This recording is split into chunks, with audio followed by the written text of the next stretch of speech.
Hello guys, welcome to YouTube channel of practice mock. उम्मीद करता हूँ आप सब लोग स्वस्थ होंगे और अच्छे होंगे। और अपने जो भी एग्जाम है उस पर फोकस कीजिए, पूरी तैयारी करिए, अच्छे से प्रिपरेशन कीजिए, पूरी मेहनत लगा दीजिए, अच्छे से जोर लगाइए। ठीक है। So as you all know we are going to discuss SSC weekly lab test number 39 quant section, जिसका हम चेक करेंगे। ठीक है, तो बढ़ते हैं पहले क्वेश्चन पे। पहला क्वेश्चन हमारा, two natural numbers are in the ratio of 2:5। If the LCM and HCF of two numbers are 130 and 13 respectively, then find the larger number. Basically दोनों में से लार्जर नंबर कौन सा होगा? ये 5 वाला। ठीक है। दो नंबर हमें क्या दिए गए हैं? रेशियो दे रखा है दो नंबर का, उनका HCF और LCM भी दिया है, और पूछा गया है कि लार्जर नंबर की वैल्यू क्या है। तो आपको पता है जो प्रोडक्ट होता है दो नंबर का, प्रोडक्ट ऑफ टू नंबर्स किसके इक्वल इक्वल होता है? इनके, उन दोनों के LCM के और HCF के। दो नंबर क्या क्या दे रखे हैं आपको? 2x, और मान लीजिए एक 2x हो गया, दूसरा क्या हो गया आपका 5x, तो कितना हो जाएगा? उनका प्रोडक्ट हो जाएगा 10x स्क्वायर, और इनका कितना हो गया? 130 इंटू 13। 0 से 0 कट जाएगा, तो x की वैल्यू क्या आ जाएगी? ±13। ठीक है। बोला हमको नेचुरल नंबर क्या, तो x कितना हो जाएगा आपका? अल्टीमेटली कितना हो जाएगा? 13। तो लार्ज नंबर क्या है? 5x। 5x कितना हो गया? 5 इंटू 13 किसके बराबर है? 65। Option number C is the right answer. Clear है? देखते हैं अगला क्वेश्चन। अगला क्वेश्चन आपका, A alone can do a work in 15 days, B is twice as efficient as ए।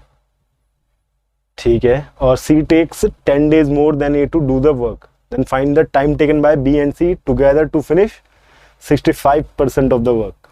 हमको ए का दिया, बी क्या बोला गया है? मान लीजिए अगर आप ए की एफिशिएंसी हमने एक्स ले ली, बी कितनी हो जाएगी? ट्वाइस है, 2x। ठीक है। तो अगर ए 15 दिनों में कर रहा है, ये क्या हो गई? एफिशिएंसी हो गई। ये क्या हो गए? उसके नंबर ऑफ डेज। तो बी कितने में कर देगा? 7.5 दिनों में। अब सी के लिए क्या बोला गया है? सी टेक्स 10 मोर डेज। सी कितने दिन ले रहा है? 25 दिन ले रहा है। ठीक है, उसी काम को कंप्लीट करने में। अब बोलोगे हमको बी और सी टोटल कितने दिनों में उस काम को कंप्लीट करेंगे? 65% ऑफ द वर्क। ठीक है।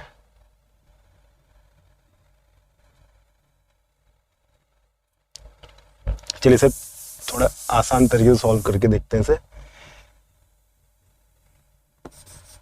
ए ले रहा है 15 दिन, बी कितना ले रहा है? हाफ लेगा उसका, क्योंकि एफिशिएंसी क्या है बी की? ज्यादा, ट्वाइस है। तो ट्वाइस एफिशिएंसी होगी तो नंबर ऑफ डेज कितने टेकन कितने हो जाएंगे? उसके हाफ हो जाएंगे। ट्वाइस होती है नंबर ऑफ डेज 1/3 हो जाते हैं। इन दोनों का एलसीएम कितना हो जाएगा? मतलब ये टोटल वर्क कितना आ जाएगा? 15 और 7.5 का कितना आ गया? 15।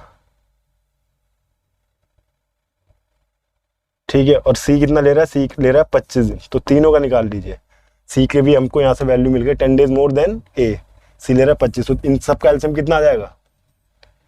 इन सब का एलसीएम आ जाएगा आपका 75 मान लीजिए। ठीक है। ये कितना दे रहा है? 5। इसकी कितनी आ गई? 10। और इसकी कितनी आ गई? 3। पूछा बी और सी के लिए गया है 65% of the work. 65% of what? Total work कितना? 75। बी और सी का कितना हो जाएगा? 13। तो 13 5 टाइम्स 8 25 4 25 3, तो 15/4 कितना हो जाएगा? आपका हो जाएगा 3.75, जो कि आपका ऑप्शन नंबर ए। ठीक है। ऐसा डायरेक्टली हो गया, उसमें एक्सपेक्ट लेके करते तो थोड़ा लंबा पड़ जाता प्रोसीजर, तो ये वाला आपके लिए आसान तरीका है। बढ़ते हैं अगले क्वेश्चन पे। A sum is invested at compound interest of R% compounded annually. If the amount at the end of second and third year is 2800 and rupees 3136, तो हमको रेट फाइंड आउट करना है। बहुत ईजी सा क्वेश्चन है। Second year के and पे कितना हो रहा है? 2800, और थर्ड ईयर के एंड पे कितना मिल रहा है उसे? इतना। तो बेसिकली जो उनका डिफरेंस होगा, जैसे इनमें डिफरेंस कितना है इसका? 336 रुपए। तो रेट कितना हो जाएगा डायरेक्टली? जो इसे 336 रुपए मिले वो किस पे मिले? 2800 पे। कंपाउंड इंटरेस्ट वही होता है जो, जैसे मान लीजिए सेकंड ईयर के एंड में जो हमको अमाउंट मिला, तो उस पर जो इंटरेस्ट लगेगा वो थर्ड ईयर पे हमको मिलेगा। तो 336 रुपए किस में मिले? 2800 में। तो यहाँ से रेट निकल जाएगा डायरेक्टली। 28 1 टाइम्स 28 बचा 56 तो 12, तो रेट कितना आ गया आपका 12%। Option number D.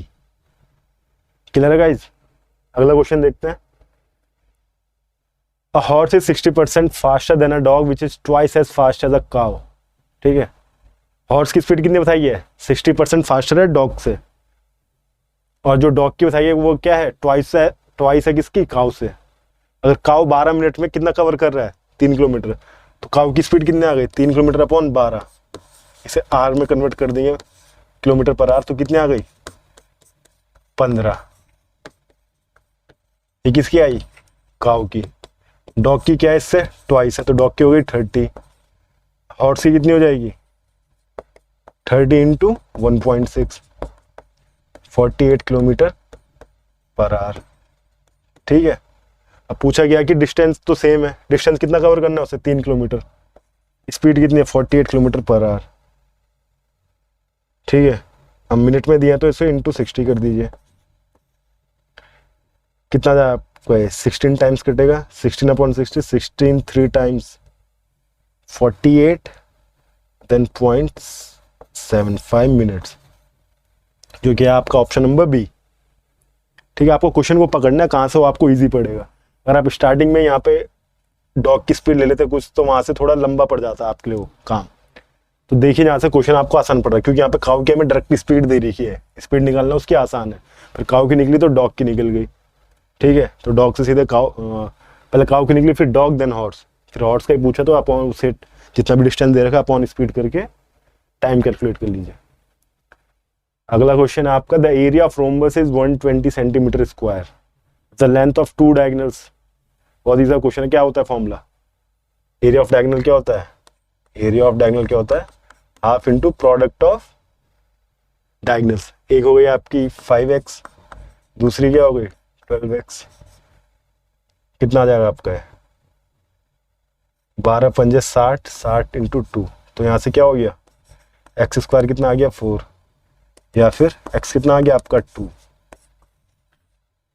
अब पूछा क्या गया आपको? द पेरीमीटर ऑफ रोम्बस निकालने में। ठीक है, तो कितना हो जाएगा? 24 10 34।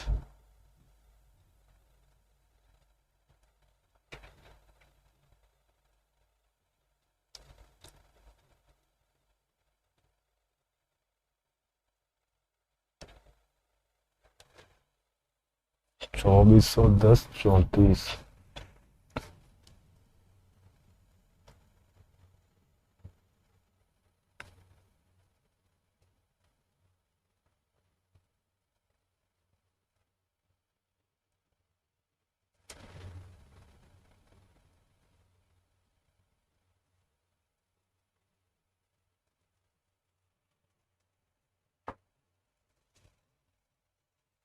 ठीक है, तो रोम्बस की क्या मिल गई? डायगोनल मिल गए। तो डायगोनल के बाद मान लीजिए रोम्बस है आपका। ठीक है, हमको ये वाली लेंथ मिल गई और ये वाली लेंथ मिल गई, बट हमको क्या निकालना है? पेरीमीटर के लिए हमें साइड निकालनी पड़ेगी, तभी हम पेरीमीटर कैलकुलेट कर पाएंगे। हमें मतलब उसकी लेंथ ऑफ साइड से है रोम्बस की।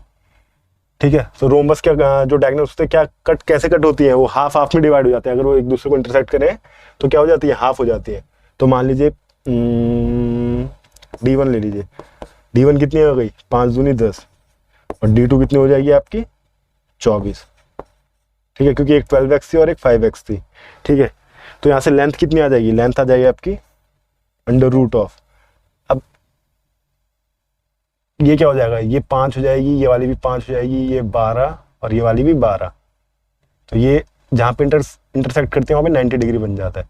तो हमको यहाँ से ये निकालना है, ये वाला, ये साइड निकालनी है। तो पाइथागोरस लग जाएगा। क्या हो जाएगा? 12 का स्क्वायर अपॉन 12 का स्क्वायर प्लस 5 का स्क्वायर कितना हो जाएगा? 12 का स्क्वायर प्लस 5 का स्क्वायर कितना देगा? 13। ठीक है, लेंथ क्या आ गई? हर 13 आ गई, ये भी 13, क्योंकि रोम्बस की साइड साइड सेम होती है। तो पेरीमीटर कितना हो जाएगा उसका? पेरीमीटर क्या हो जाएगा? 4 इंटू साइड, कितना होगा आपका? 52 सेंटीमीटर। ऑप्शन नंबर सी। ठीक है, देखते हैं अगला सवाल। Find the single discount equivalent to 3 successive discounts of 20, 15, 10। ये आपको पहले ही बताया मैंने, जैसे डिस्काउंट निकालूं जहां भी सक्सेसिव आ जाए तो उसमें सिंपल सा फॉर्मूला है। आप या तो इसे ऐसे कर सकते हैं, 100 लेके 100 इंटू 80/100 इंटू 85/100 इंटू 90/100, ठीक है। इससे जो वैल्यू आएगी उसे 100 में से माइनस करना पड़ेगा। यहाँ से जो वैल्यू आएगी उसे 100 में से माइनस करेंगे तो हमें सिंगल डिस्काउंट मिल जाएगा यहाँ पे। एक तरीका ये है। दूसरा तरीका है आप पे, ये 20 और 15 का पहले निकाल लीजिए, कितना हो जाएगा 20 + 15 माइनस 20 इंटू 15 कितना हो गया 300/100। तो यहाँ से कितना है 35 में से 3 गए 32। ये सिंगल इक्विवेलेंट डिस्काउंट है इन दोनों के लिए। अब तीसरा वैल्यू भी दिया तो 32 + 10 माइनस 320/100 कितना हो जाएगा 32 और 10 42, 42 में से 3.2 है, कितना बचेगा आपका 38.8%, जो कि आपका ऑप्शन नंबर बी। ठीक है गाइज, तो ये अप्रोच रखा कीजिए, थोड़ी आपको इजी पड़ेगी और ये और क्वेश्चंस में भी आपकी हेल्प करेगी। अगला क्वेश्चन है आपके सामने, O is the center of a circle with radius 7.5 and P is the point outside the circle such that distance between P and O is 19.5। ठीक है, एक सर्कल है आप पे, ठीक है, एक सर्कल है, यहाँ पे ये सेंटर है, क्या बता रहा है रेडियस कितनी है उसकी 7.5, ठीक है, ओ मान लीजिए इसको, ये कितनी दे रखी 7.5 और P is a point outside the circle such that distance between P and O, मान लीजिए यहाँ पे एक पॉइंट P है, P और O की पूरी डिस्टेंस कितनी दे रखी है, ये पूरी डिस्टेंस कितनी दे रखी है 19.5 centimetre. If A is a point on the circle such that PA is a tangent, मान लीजिए यहाँ पे ये ऐसे है, ये A, ये P आपकी टेंजेंट है, ठीक है। Then find the length of PA, हमको ये वाली लेंथ कैलकुलेट करनी है। तो आपको ये प्रॉपर्टी पता होगी, अगर सेंटर से परपेंडिकुलर ड्रॉ होता है टेंजेंट के पॉइंट पे तो एंगल कितना हो जाता है 90 डिग्री, और ये भी क्या रहेगी आपकी रेडियस रहेगी, क्योंकि जो टेंजेंट का पॉइंट है सीधे उसे टच करा है, तो ये 7.5, ये टोटल 19.5। तो यहाँ पे पाइथागोरस लग जाएगा, हमको ये फाइंड आउट करनी है। तो AP कितनी हो जाएगी √19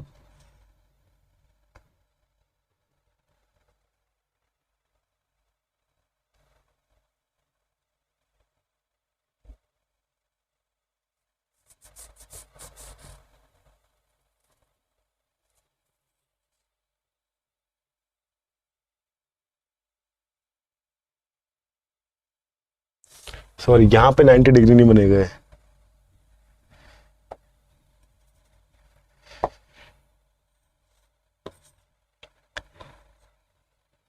सेंटर से अगर कोई भी लाइन ड्रॉ होती है और वो आपकी टेंजेंट पे मिल रही है, जैसे मान लीजिए ये सेंटर से हमने लाइन ड्रॉ करी थी और टेंजेंट पे जहां जिस पॉइंट पे मिली है तो वो 90 डिग्री हो जाता है आपका, ठीक है। तो इस टाइम हमको ये कैलकुलेट करना है, तो ये इसकी क्या हो गई हाइपोटेन्यूज हो गई, ठीक है। तो ये 19.5 का स्क्वायर माइनस 7.5 का स्क्वायर। अब वैल्यूज याद नहीं है तो इसको simple A square minus B square के फॉर्म में कर लीजिए। A square minus B square क्या देगा आपका A plus B into A minus B. तो A प्लस बी कितना हो गया आपका 19.5 और 7.5 कितना हो गया 27 इंटू 12, ठीक है। कितना दे देगा ये 12 दूनी 240, 240 और 84 324, जो किसके बराबर होगा 18 के बराबर। 324, 18 का स्क्वायर कितना होता है 324, जो कि आपका ऑप्शन नंबर डी, ठीक है गाइस। अगला क्वेश्चन देखते हैं। Present age of A and B are in the ratio of 2:3, where is the present age of A and C are in the ratio of 5:3। If the difference between ages of A and C is 12 years, find the difference between the ages of B and C। चलिए देखते हैं इसे। A और B का क्या दे रखा है ratio है 2:3, और बी और सी, ए और सी का कितना दे रखा है, आप ऐसे करिए,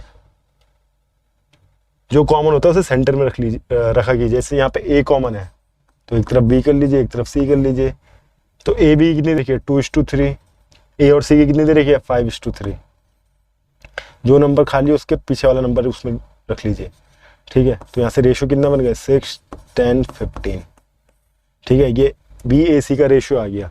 अब डिफरेंस बिटवीन ए और सी हमको दे रखा है ये वाला डिफरेंस, मतलब 4 बराबर किसके दिया है 12 के। अब बोला गया डिफरेंस किसका निकालना है बी और सी का, मतलब 9 निकालना है। 4 बराबर 12, 1 बराबर 3, तो 9 बराबर कितना 27। ऑप्शन नंबर ए, ठीक है दोस्तों। बढ़े अगले पे।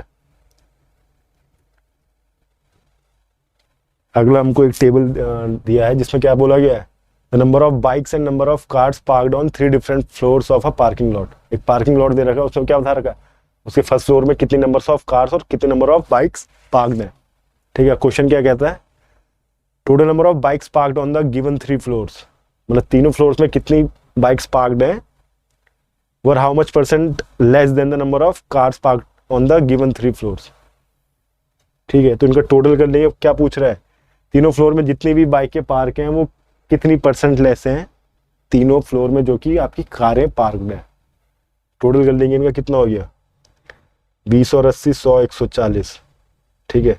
40 साइड कर दिए, 100 को ले लीजिए यहाँ पे। तो 8 और 8, 16, 7, 23, तो 23, 40। यहाँ से हम कर लेंगे कितना हो गया 60 और 60, 120 और 80, 200, 200 और 7, 900, 900 और 900, 1800, 1800 और 800, 2600। कितने का डिफरेंस आएगा इसमें, डिफरेंस पूछा क्योंकि लेस का पूछा है। ये आ गया आपका 260 का। पूछा किसके रिस्पेक्ट में गया है कार्ड्स के, 2600 इंटू 100। तो क्लियरली दिख रहा है आपको कितना है 10%, जो कि आपका ऑप्शन नंबर सी, ठीक है। तेजी रखनी पड़ेगी एग्जाम में अगर आपको एग्जाम क्लियर करना है, ठीक है। देखिए अगला क्वेश्चन, ए की वैल्यू दी गई है, बी की दी गई है और सी की दी गई है, और बोला हमको क्या गया है find the value of A cube plus B cube plus C cube minus 3abc, ठीक है। यहाँ पे देखेंगे जब भी a plus B plus C 0 हो तो A cube plus B cube plus C cube कितना हो जाता है 3abc। अब वही यहाँ पे हो रहा है, इन दोनों का सम करेंगे तो किसके इक्वल आ रहा है 5411, और सी आपका केस में दिया है नेगेटिव में, तो ये सारी वैल्यूज क्या हो जाएंगी 0 हो जाएंगी। तो इसकी वैल्यू कितनी आ गई आपकी 3abc माइनस 3abc, कितना दे देगा आपका 0। ऑप्शन नंबर डी, ठीक है। बढ़े अगले पे। अगला क्वेश्चन है आपका, ABC started a business by investing their capital in the ratio of 3:5:7 respectively. If at the end of the year the profits were divided among ABC in the ratio 18:20:21, then find the ratio of time. Basically हमें time का ratio निकालना है कि उन्होंने किस time period के लिए अपनी अपनी इन्वेस्टमेंट करी थी, ए बी और सी ने। हमको क्या दे रखा है, हमको उनके कैपिटल का रेशियो दिया गया और हमें उनके प्रॉफिट का रेशियो दिया गया, ठीक है। तो कितना प्रॉफिट हुआ है इनका, तो क्या हो जाएगा टाइम का सिंपल सा रेशियो हो जाएगा इन तीनों का। ए का जो प्रॉफिट है 18 अपॉन कितना उसका क्या था इन्वेस्टमेंट, ठीक है, H2, ये ए का आ जाएगा H2 B/C, सी का कितना था 20/5 और सी का कितना है 21/7। तो क्या हो गया आपका 6:4:3, ये आपका आंसर है। इसे डायरेक्टली करना है, इसमें कुछ लेके नहीं करनी वैल्यूज एक्स वैक्स। जहाँ पे जो क्वेश्चन रेशियोज के हो गए परसेंट के हो गए उसमें डायरेक्टली सॉल्व कर दीजिएगा, कर देना चाहिए। क्लियर। देखते हैं अगला सवाल, a regular polygon has 54 diagonals, then how many vertices does the polygon have. Vertices उतनी होंगी जितनी उसकी नंबर ऑफ साइड्स होंगी। तो डायगोनल के लिए क्या फॉर्मूला होता है, n/2 इंटू n-3, और ये नंबर ऑफ डायगोनल्स हमें कितने दिए हैं 54। ठीक है, कितना हो जाएगा ये n² - 3n, 2 उधर चल जाएगा तो इधर आके कितना हो जाएगा 108। आपकी क्वाड्रेटिक बन गई। इसे सॉल्व कर दिए कितना आ जाएगा, माइनस माइनस में तो मतलब एक वैल्यू पॉजिटिव आएगी, एक वैल्यू नेगेटिव में आएगी। बड़ी वाली पॉजिटिव आएगी, छोटी वाली नेगेटिव। 108 को ब्रेक करेंगे, 12 9 में ब्रेक हो जाएगा, तो 12 और 9। ठीक है, अब नंबर ऑफ क्या कहते हैं इसे, साइड्स किसी की नेगेटिव तो हो नहीं सकती, तो पॉजिटिव वैल्यू 12 है, तो नंबर ऑफ साइड्स 12 है, तो उसकी वर्टिसेस भी कितनी होंगी 12। ठीक है, खत्म। एक कुछ सेकंड्स में क्वेश्चन खत्म। अगला देखते हैं। A seller marked an article 80% above it's cost price and sold it after allowing a discount of 40%। Find the gain percent. CP मान लीजिए 100 थी। ठीक है, मार्क प्राइस कितनी हो गई 180। सेलिंग प्राइस कितनी हो जाएगी, 40% का डिस्काउंट मिला तो 180 इंटू 60/100 कितना हो गया 108। कितने का डिफरेंस है 8 का, 8% इज द राइट आंसर। क्योंकि यहाँ पे प्रॉफिट कितना का हो गया 8 का, कितने में से 100 में से।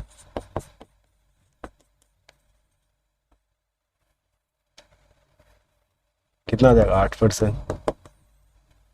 ठीक है, तो अवेयरनेस रखनी है, इसको लिखने पे सॉल्व करना ही नहीं है। इसे डायरेक्टली आपको क्या करना है, सीपी आपको माइंड में रखनी है। 100 है तो उसके बाद सीधे एसपी कैलकुलेट करनी है, एमपी पे भी नहीं आना। ठीक है, जैसे कितना देर का सीपी 100 हो गई, सेलिंग प्राइस कितनी हो जाएगी इंटू पॉइंट, जैसे भी आपको अच्छा लगे, 0.8 या फ्रैक्शन में। ये 80 का है तो सीधे 4/5 ले लीजिए। फिर कितना परसेंट का डिस्काउंट है 40, तो इसको कितना लीजिए 3/5। 25 से डायरेक्टली कट जाएगा 4 से।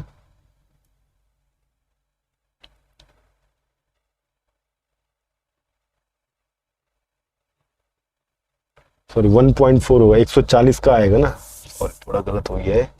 100 इंटू 140, 180 सॉरी, 80% का अबव हुआ है ना, उससे अबव। 80% नहीं है उसकी वैल्यू, उसकी वैल्यू है 80% अबव। ठीक है, 80% होगी तो 100 का 80% हो जाएगा, और अबव कह रहा है तो 100 + 80 जितना भी वैल्यू दिया तो 180 इंटू कितना है 60/100। 100 से 100 कैंसिल आउट, यहाँ से भी 108। ठीक है, 108 एसपी हो गई, सीपी 100 हो गई, तो 8 का डिफरेंस है। प्रॉफिट मतलब 8 का हुआ है, कितने में हुआ है 100 में, तो 8% इसका सही आंसर है। चलिए देखते हैं इसको कैसे सॉल्व होगा। पहले सबसे ये लास्ट वाला पोर्शन कितना दे देगा, ये 5 + 1/5 कितना दे देगा आपको 26/5। ठीक है, 5 ऊपर चल जाएगा तो अगले में क्या बन जाएगा 5 + 26/5, सॉरी अगला क्या बन जाएगा 5 + 5/26। ये कितना दे देगा आपको 135/26। तो लास्ट हम पे क्या बचा, सबसे टॉप वाला 5 + 26/135। 5 135 कितना हो जाएगा 13 इंटू 5 650, 650 और 25 675। 675 + 26/135 जो कि हो जाएगा आपका कितना 701/135। फर्दर वो कटेगा नहीं, और तो ऑप्शन नंबर बी क्या आपका राइट आंसर। देखते हैं अगला question. Two brothers A and B invested ₹12,000 and ₹18,000 respectively in 2 different schemes, each offering simple interest for 4 years but earned same interest। मतलब क्वेश्चन क्या कह रहा है, दो भाइयों ने, एक ने 12,000 और दूसरे ने 18,000 रुपए किसी स्कीम में लगाए। ठीक है, उसमें इंटरेस्ट मिल रहा है उनको किसी कुछ परसेंट का, जो कि गिवन नहीं है, और बोला गया दोनों ने 4 साल के लगाए, बट 4 साल के बाद दोनों को क्या हुआ, उन दोनों के इंटरेस्ट बराबर थे। अब यहाँ पे बोला गया स्कीम ऑफर 30% ऑफ रेट। ठीक है, जिस स्कीम में ए ने पैसे लगाया, जिस स्कीम में ए ने पैसा लगाया तो उसमें 30% रेट है। हमें रेट ऑफ इंटरेस्ट कितना मिला है 30% का, जिसमें ए ने पैसा लगाया। तो हमें क्या निकालना है, बी ने कितने परसेंट पे वो अपना अमाउंट लगाया था। बेसिकली बी ने जिस स्कीम में पैसा लगा उसका रेट, उसमें रेट ऑफ इंटरेस्ट कितना मिल रहा था। तो दोनों के इंटरेस्ट बराबर है तो कितना हो जाएगा 12,000 इंटू 4, ए का कितना है 30/100, किसके बराबर हो जाएगा 18,000 into number of year same है, रेट को आर कर लीजिए upon 100, 100 cancel out, 30 cancel out, 4 से सेम, कितना हो जाएगा 12 36, ठीक है 12 36, तो आर कितना हो जाएगा 360/18, 20%। बहुत बेसिक सा सवाल था, ऑप्शन नंबर बी। ठीक है, बस थोड़ी लेंथ लंबी थी क्वेश्चन की, पर सॉल्व करने जाओगे तो बहुत इजी है। अगला क्वेश्चन क्या है, मेंसुरेशन का क्वेश्चन है, देखते हैं इसे। The volume of a right circular cylinder is 12,320 centimeter cube. If the diameter of the cylinder is 40% more than its height, then find the radius of cylinder. ठीक है, हाइट मान लीजिए s थी, तो उसका डायमीटर कितना हो जाएगा। अगर मान लीजिए हाइट ऑफ सिलेंडर कितनी है h, तो उसका डायमीटर कितना हो जाएगा 40% मोर है तो 1.4h, उसका रेडियस कितना हो जाएगा 0.7h। ठीक है, तो ये दो वैल्यूज चाहिए थी, वैल्यूज मतलब उनकी जो भी जिस भी इक्वेशन में दे रखा, ताकि हम थोड़ा और आंसर सॉल्व कर पाए। कितना होता है, क्या होता है फॉर्मूला 1 पाई आर स्क्वायर, कितना हो जाएगा 0.7 के स्क्वायर इंटू हाइट, किसके बराबर दिया है 12,320 के बराबर दिया है। यहाँ पे एच होगा, सॉरी। तो क्या मिल जाएगा हमें यहाँ से हमें मिल जाएगा H cube is equal to 12320 into 7 upon 22 into 0.49। ठीक,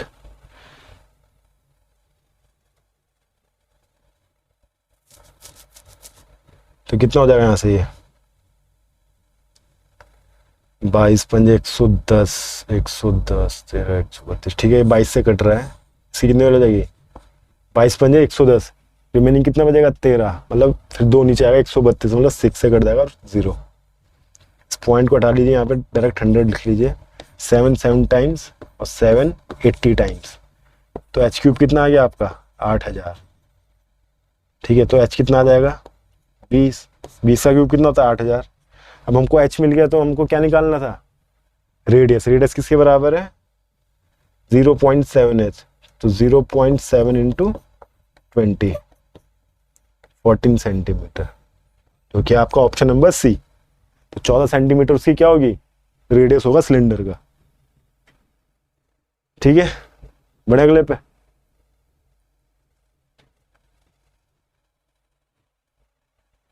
अगला क्वेश्चन है आपका, pipe A and B together can fill a tank in 12 hours.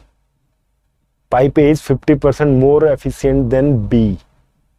ठीक, if C can empty the whole tank in 100 hours, then find the time taken by A and C together to fill the tank.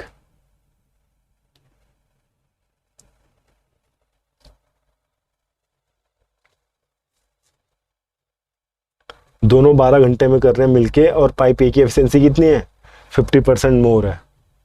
अगर मान लीजिए efficiency of pipe B अगर 1 है, वो 1 unit खाली भर रहा है 1 मिनट में, 1 घंटे में, तो बी कितना भरेगा 1.5 यूनिट्स। तो दोनों मिलकर कितना 12 घंटे में कितना हो जाएगा 2.5, ये टोटल हो गया। अब जिसके लिए भी निकालना है, जैसे बी के लिए मान लीजिए, बी के लिए क्या हो जाएगा अपॉन 1, और ए के लिए कितना हो जाएगा 12 इंटू 2.5 अपॉन 1.5। तो यहाँ से कितना देगा, ये तो डायरेक्टली 30 दे देगा, और ये कितना दे देगा 30 अपॉन 1.5 कितना हो जाएगा 20। तो ए बी की मिल गई, और सी की हमको दे ही रखी है, तो कितना हो जाएगा ए बी एंड सी। ए कितना कर रहा है 20 घंटे में, ये 30 घंटे में भर रहा है, ये खाली कर रहा है, तीनों का एलसीएम कितना हो जाएगा 300, पूछा किस लिए गया है, सिर्फ ए और सी के लिए पूछा गया है।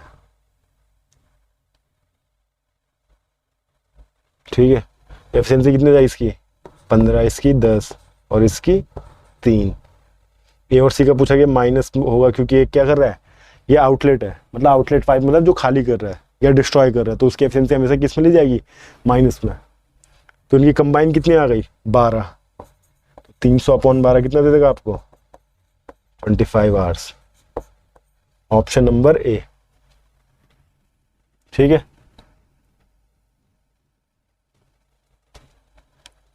चलिए बढ़ते हैं नेक्स्ट। एक पाई चार्ट दे रखा है, उसमें हमको क्या बोला गया है, distribution of number of students in 5 different schools.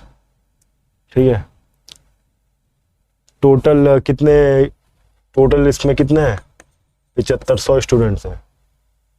ठीक है, 5 स्कूल मिला के कितने हैं 7500। स्कूल PQRST दे रखी है। पूछा गया है find the difference between the number of students in school Q and S। Q और S का पूछा है। Q आपका कौन सा हो गया 23%, S कौन सा हो गया आपका 18%। दोनों में डिफरेंस कितने का है 5% का डिफरेंस निकालना है। तो 100% किसके बराबर है 7500 के, तो 5% किसके बराबर हो जाएगा, डिवाइड बाय 100, डिवाइड बाय 20 कर दीजिए, सीधा डायरेक्टली आंसर आ जाएगा आपका। 20 से डिवाइड करेंगे कितना आ जाएगा 375। Option number D. 100% 7500 के बराबर है, तो 1% कितना हो जाएगा 75, और 5 कितना हो जाएगा 75 × 5, तो 375। ये डायरेक्टली 100 किसके बराबर है 7500 के, तो 5 किससे डिवाइड हुआ, 100 को जब 20 से डिवाइड करेंगे तो 5 आएगा, तो जो वैल्यू दे रखी थी उसको भी 20 से डिवाइड कर दीजिए। अपने मेथड्स खुद क्रिएट कीजिए जो आपको आसान लग रहा है। क्या पूछा गया है, tan 30 degree plus cosec 60 degree upon sin 60 degree plus multiply by cot 60 degree. इनके लिए आपको वैल्यूज याद होनी चाहिए। ठीक है, ये कितना दे देगा 1/√3 प्लस 2/√3। अपॉन में क्या हो जाएगा √3/2 और इंटू 1/√3। कितना दे देगा आपको, ऊपर मिल जाएगा आपको 3√3 और नीचे कितना √3 से रूट कैंसिल आउट 1/2, तो बेसिकली दे देगा 6/√3। अब ये ऑप्शन में नहीं तो इसको एक्सपेंड करके देख लीजिए क्या देगा, ये 3 × 2 दे सकता है, मतलब √3 × √3 × 2, इसकी वैल्यू 6 हुई, अपॉन में क्या है √3 कैंसिल आउट हो जाएगा, तो आंसर कितना बच जाएगा आपका 2√3, जो कि आपका ऑप्शन नंबर सी है। क्लियर, अगले सवाल पे बढ़ते हैं। There are 800 apples in a basket if 18.5% of the apples are rotten. क्या कह रहा है, टोकरी में 800 सेब रखे हैं, यदि उनमें से कुछ सड़े हुए हैं, कितने सड़े हुए हैं 18.5% सड़े हुए हैं of the total number of apples. तो पूछता है how many apples are not rotten in the basket. तो टोकरी में रखे हुए सेब कितने सड़े हुए नहीं है, 18.5% सड़े हुए हैं, तो 18.5 सड़े हुए, तो 81.5% सड़े हुए नहीं होंगे आउट ऑफ द टोटल 800। कितना हो जाएगा 8 × 81 कितना हो गया 648, और 8 का आधा कितना हो गया 648, 0.5 × 8 4, तो 652। ठीक है, कैलकुलेशन की ट्रिक्स अपनी रखिए अपने पास कि आपकी कैलकुलेशन जरा इजी हो जाए और आपको ज़्यादा टाइम वेस्ट ना करना पड़े पेपर्स पे। जितना माइंड में कैलकुलेट करोगे, बार बार कह रहा हूँ, उतना आपको इजी पड़ेगा, बीट्स SSC बैंकिंग या कोई भी एग्जाम हो जहाँ पे क्वांट आती है। अगला सवाल देखते हैं।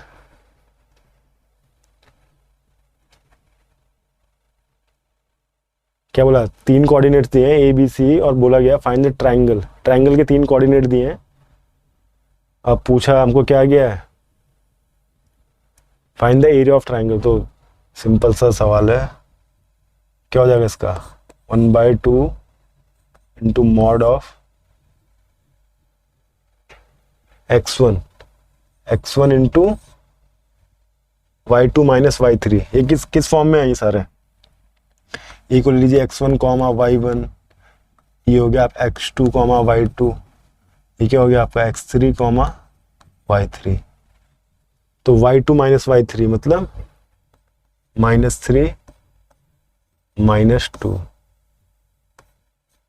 प्लस x2 कितना आपका 5, कितना हो जाएगा आपका y3 माइनस y1, तो 2 माइनस 4 प्लस x3 कितना आपका 0, तो कोई फर्क नहीं पड़ता उसमें, कुछ भी ऐड कर कुछ भी उसमें मल्टीप्लाई होगा तो 0 ही रिजल्ट आएगा। कितना मिलेगा आपका, ये देगा आपका -35 और ये कितना देगा -10, तो कितना हो गया, मॉड हटा देंगे तो सारी वैल्यू पॉजिटिव हो जाएगी। 45, तो आंसर कितना आ जाएगा 45 का आधा, जो कि होता है 22.5, जो कि आपका ऑप्शन नंबर डी।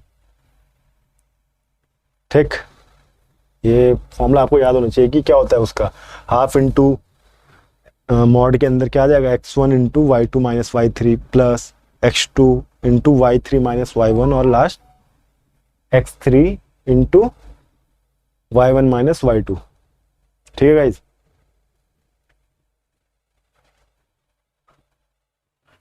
अगला सवाल देखते हैं, इसमें क्या है। 3 वैल्यू मिलेंगी, एक वैल्यू में यहां से मिलेगी, एक वैल्यू आपकी ये मिलेगी और एक तो दे ही रखी है। ठीक, ये डिवाइड के साइन अगर क्लियरली विजिबल नहीं हो रहा है तो दिस इज डिवाइड। चलिए देखते हैं कितना दे देगा आपको, 4/5 इंटू 7/8 माइनस 4/3 इंटू 9/8, तो ये 4 2 टाइम्स, 3 3 टाइम्स, 4 2 टाइम्स, तो कितना दे देगा आपको 7/10 माइनस 3/2, इसकी वैल्यू आ जाएगी कितनी 10 एलसीएम आ जाएगा, तो 7 माइनस 2 पंजे 15, तो -8/10 या कि -4/5। यहाँ से हमको ये मिला, इससे देखते हैं इससे क्या मिलेगा हमें, 15 16/5 इंटू 23/5 इंटू 25/8, ये 2 टाइम्स कट जाएगा। ठीक है, 5 पंजे 25, 25 डायरेक्टली कट जाएगा, कितना मिल गया, यहाँ से मिल गया हमको 46, तो कितना हो जाएगा 3/4 प्लस 46, ये माइनस में था, यहाँ पे माइनस का साइन तो पॉजिटिव में कन्वर्ट हो जाएगा, तो अपॉन 4/5,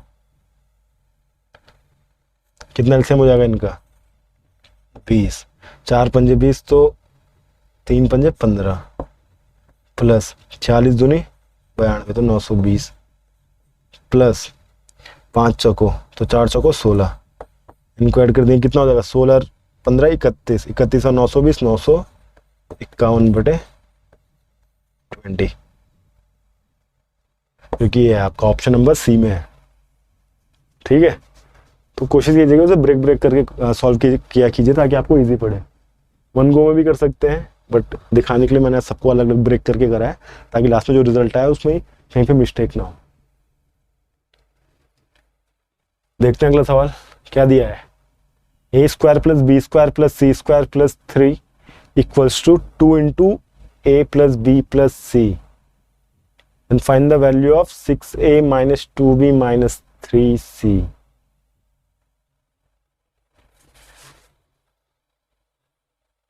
चलिए देखते हैं, ऐसे करते हैं, क्या दिया हमको, a² + b² + c² + 3 = से अगर हम एक्सपेंड कर दें, खोल दें, अगर 2a + 2b + 2c। अब ध्यान से देखिए, अगर a² में -2 इधर ला देता हूँ और 3 को 3 उसमें बाइफर्केट कर देंगे 1 + 1 + 1 में, ठीक। तो 2a + 1, ठीक। वैसे हम b के साथ कर लेंगे +b² - 2b, एक और +1, सिमिलरली विद c² - 2c + 1, सब 0 हो जाएगा, ठीक है। अब इसको क्या लिख सकते हैं, इसे लिख सकते हैं हम a - 1 का होल स्क्वायर, वैसे ही सिमिलरली b - 1 का होल स्क्वायर और c - 1 का होल स्क्वायर इक्वल टू 0।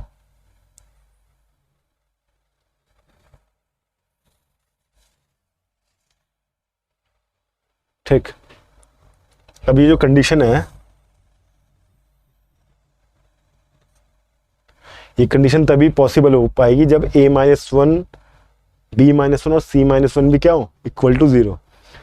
अगर ये वैल्यू 0 होगी तभी ये क्या हो पाएगा, आपका पूरा इक्वेशन 0 हो पाएगा, ये वाली और ये वाली। तो a - 1 equal to 0, b - 1 equal to 0 और c - 1 इक्वल टू 0। तो यहाँ से तीनों की वैल्यू क्या आ जाएगी, a equal to, b equal to, c equal to 1। तीनों की वैल्यू आपकी कितनी आ गई, 1। आप बस सिंपल से यहाँ पे से पुट कर लीजिए, तो सबकी वैल्यू a है, मतलब सबकी वैल्यू 1 है, a की भी, b की भी, c की। तो 6 - 2 4, 4 में से 3 गए 1, तो आपका ऑप्शन नंबर डी क्या हो जाएगा, राइट आंसर। ठीक है, देखते हैं अगला सवाल क्या दिया है हमको। The number of pen sold by a seller on 3 different days. ठीक है, नंबर ऑफ पेन सोल्ड हुए हैं मंडे, ट्यूसडे, वेडनेसडे को, कितने कितने सोल्ड हुए हैं उनकी हमें वैल्यू दी गई है। और क्वेश्चन क्या पूछा गया है, if the above data was represented in a pie chart.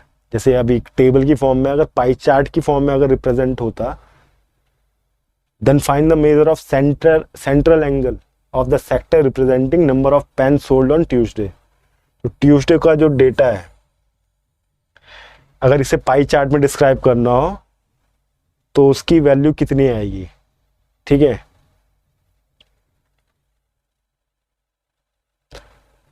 तो टोटल कितना हो गया इसका, पहले चेक कर लेंगे। 8 और 2 10, 12 और 18 100, 400 600 900, तो टोटल हो गया कितना, 900।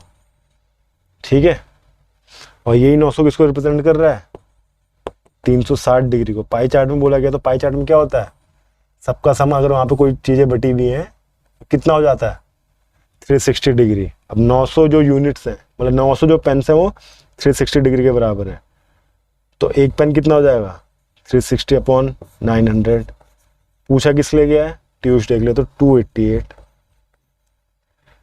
0 से 0 कैंसिल आउट, ये 4 टाइम्स कट जाएगा, बाद में पॉइंट ले लेंगे एक, क्योंकि नीचे 10 अभी भी 0 एक बचा हुआ है। 288 × 4 कर देंगे, कितना हो जाएगा, 88 × 4 कितना हो जाएगा, 1120, 1120, 1120 और 800 को 32, मतलब 1152। अब 1 0 नीचे था तो 0.2। ठीक है, ये आपकी क्या आ गई, डिग्री। 115.2 डिग्री आपका क्या है, राइट आंसर। ठीक, ऐसे क्वेश्चन आ सकते हैं, इनमें ध्यान दीजिएगा, डायरेक्टली से सॉल्व मत करने लग जाएगा। 288 के लिए पहले सबका टोटल निकालना है, उसको वो रिप्रेजेंट करेगा आपका क्या, 360 डिग्री, क्योंकि तीनों का डेटा एक पाई चार्ट में रिप्रेजेंट हुआ है। फिर उसमें पूछा किसका गया है, एक वैल्यू के लिए, तो उस वैल्यू के लिए हमको निकालना है।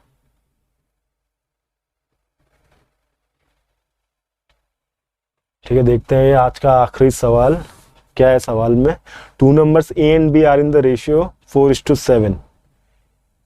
If both numbers are increased by 18 each, then the ratio of a and b will become कितना, 7:10. Find the difference between a and b.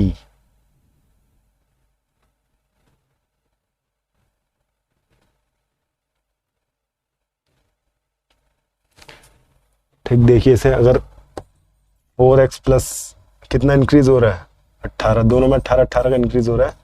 7x plus 18 is equal to कितना दे रहा है, 7/10। मल्टीप्लेस कर लेंगे कितना हो जाएगा, 40x plus 180 is equal to 49x plus 18 से कितना हो जाएगा, 126। तो देगा 9x इज इक्वल टू 54 और x इक्वल टू 6। अब डिफरेंस पूछा गया तो 7 और 4 में डिफरेंस कितने का है?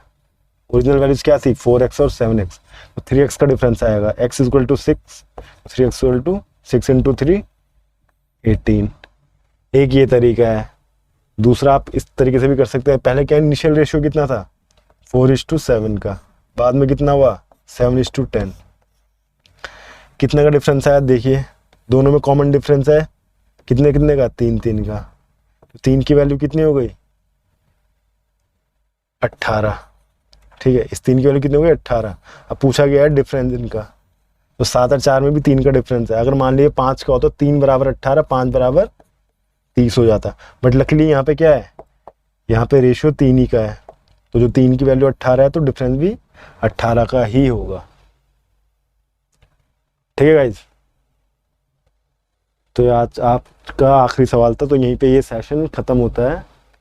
ठीक है, अपना जो भी आपकी प्रोसेस चल रही है, प्रोग्रेस चल रही है, जितना भी एग्ज़ाम रिलेटेड है उसे करते रहिए, जितने भी मॉक्स हैं लगाते रहिए, और डिप्रेस नहीं होइएगा अगर कोई भी मार्क्स वार्क्स कम आता है, कुछ भी होता है, क्योंकि यही टाइम है आपको पॉजिटिव रहना पड़ेगा, तभी जाके आप एग्ज़ाम में अपना पूरा फोकस करके अच्छा परफॉर्म कर पाओगे। तो that's enough for the days and keep watching practice mock. Hello everyone, welcome to practice mock SSC channel. I hope आप सभी बहुत ही अच्छे हैं, अपने आने वाले एग्ज़ाम के लिए दिन और रात मेहनत कर रहे हैं, अपने आप को एकदम बिल्कुल एग्ज़ाम रेडी कर रहे हैं। जितनी मॉक्स हो सकता है आप लास्ट मिनट में लगा रहे हैं। अब तो एग्ज़ाम स्टेटसेस भी दिखने लगे हैं, ऑलमोस्ट सारे ही रीज़न के निकल चुके हैं। तो आई होप आपने अपना देख लिया होगा कि आप एग्ज़ाम कब है, और आप बिल्कुल लास्ट मिनट में जितना मॉक हो सकता है वो लगा रहे हो और प्रैक्टिस अपनी कंटिन्यू कर रहे हो। तो चलिए इस वीडियो को स्टार्ट करते हैं। इस वीडियो में मैं जिस सेक्शन को कवर करने वाली हूँ वो लॉजिकल रीजनिंग। तो लॉजिकल रीजनिंग के जितने भी क्वेश्चंस आए थे ये लाइफ टेस्ट मॉक 39 पे, इस पे हम डिटेल में डिस्कस करेंगे। तो चलिए पहले क्वेश्चन के साथ स्टार्ट करते हैं। जो पहला क्वेश्चन लाइफ टेस्ट मॉक 39 में आया था वो ये वाला क्वेश्चन था। क्या बोल रहा है? Select the option that is related to the third letter cluster in the same way as the second letter cluster is related to the first letter cluster. ठीक है, तो यहाँ क्या होगा? थर्ड और फोर्थ में सेम रिलेशन होगा जो फर्स्ट और सेकंड में था। क्या होगा? सिक्योर्ड का कोड ऐसा दिया हुआ है। ठीक है, तो सॉल्वेंट का क्या होगा? अगर हम देखें एस के बाद STUV +3 हो रहा है, ई के बाद FGH +3 हो रहा है, सी के बाद DEF +3 हो रहा है, ओ यहाँ पे U है, U किसका? F का ऑपोजिट होता है, तो जो मिडिल वाला लेटर है वो क्या हो गया? ऑपोजिट हो गया। फिर क्या हो रहा? R STU +3 हो रहा, E FGH +3 हो रहा, D EFG, D के बाद E हो रहा। तो इसका मतलब मिडिल वाला जो लेटर था सिर्फ उसके लिए ऑपोजिट यूज हुआ है, बाकी सबके लिए थर्ड सक्सीडिंग लेटर यूज हुआ है। तो वैसे ही सॉल्वेंट का कर लेते हैं STUV OPQR LMNO, V का ऑपोजिट हो जाएगा EFGH NOPQ TUVW। तो हमारा आंसर ये होगा VROE HQW option number A में है। ऑप्शन नंबर ए हो जाएगा हमारा करेक्ट आंसर। ठीक है, ठीक है, आई होप आप सभी ने कर लिया होगा। बहुत ही इजी सा क्वेश्चन था। चलिए आगे बढ़ते हैं अगले क्वेश्चन की तरफ। अगला क्वेश्चन ब्लड रिलेशन का क्वेश्चन है। क्या बोल रहा है? शोइंग द पिक्चर ऑफ किया, डोना सेड। डोना ने क्या बोला? She is niece of my father's paternal uncle's only sibling. ठीक है, डोना बोल रही है, तो हम लोग कहाँ से स्टार्ट करेंगे? माई से स्टार्ट करेंगे। माई कौन है? डोना है। डोना बोल रही है तो इसलिए माई हो गई डोना। माई डोना's father, my father's paternal uncle. पापा का पैटर्नल मतलब पापा के पापे के भाई। पैटर्नल अंकल्स ओनली सिबलिंग, उसकी नीस है, ओनली सिबलिंग। तो मतलब ओनली सिबलिंग पैटर्नल अंकल का एक ही सिबलिंग है जो कि डोना के ग्रैंडफादर है। ठीक है, पैटर्नल अंकल यहाँ तक वह डोना के पापा के पैटर्नल अंकल के ओनली सिबलिंग। ओनली सिबलिंग कौन है? मतलब डोना के ग्रैंडफादर। ठीक है, शी इज नीस, तो इनकी जो नीस है वो कौन हो गई, मतलब इनकी जो बेटी होगी वो कौन है, किया। समझ में आ गया। डोनास फादर्स, पैटर्नल मतलब पापा के भाई, paternal uncle's only sibling, paternal uncle ये हो गए, इनके ओनली सिबलिंग कौन है, डोना के ग्रैंडफादर, और वो नीस है, मतलब किया जो है वो कौन है, नीस है, इनकी नीस है, नीस मतलब इनके भाई की बेटी है। यहाँ पर इनके सिबलिंग की बेटी, इनके ओनली सिबलिंग कौन हो गई, ये इनके सिबलिंग की बेटी कौन हो गई, किया। ठीक है, सो हाउ इज किया रिलेटेड टू डोनास फादर, डोना के पापा के साथ किया का क्या रिलेशन है, इन दोनों का, दोनों कजिन्स है। ठीक है, तो ऑप्शन नंबर सी करेक्ट हो जाएगा। ठीक है, आई होप आप सभी ने ये करा होगा। चलिए आगे बढ़ते हैं क्वेश्चन 3 की तरफ। क्या बोल रहा है, series is given with the one term missing, choose the correct alternatives from the given that will complete the series. इस ब्लैंक की जगह क्या आएगा, हमको वो निकालना है। ठीक है, अगर हम सीरीज को देखते हैं तो 48, 49, 50, 50 -3 हो रहा है, यहाँ पर क्या हो रहा, +5 हो रहा है, माइनस क्या हो रहा, 7 हो रहा, प्लस क्या हो रहा, 11 हो रहा, तो मतलब 56 हो जाएगा।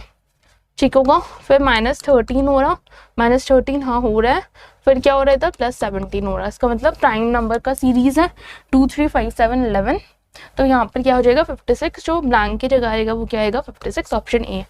ठीक है, चलिए आगे बढ़ते हैं क्वेश्चन 4 की तरफ। क्या बोल रहा है, which Venn diagram represents the correct relationship among woollen sweater और पैंट्स। ठीक है, इनका बीच में करेक्ट रिलेशनशिप कौन सा इनमें से वेन डायग्राम दिखाता है।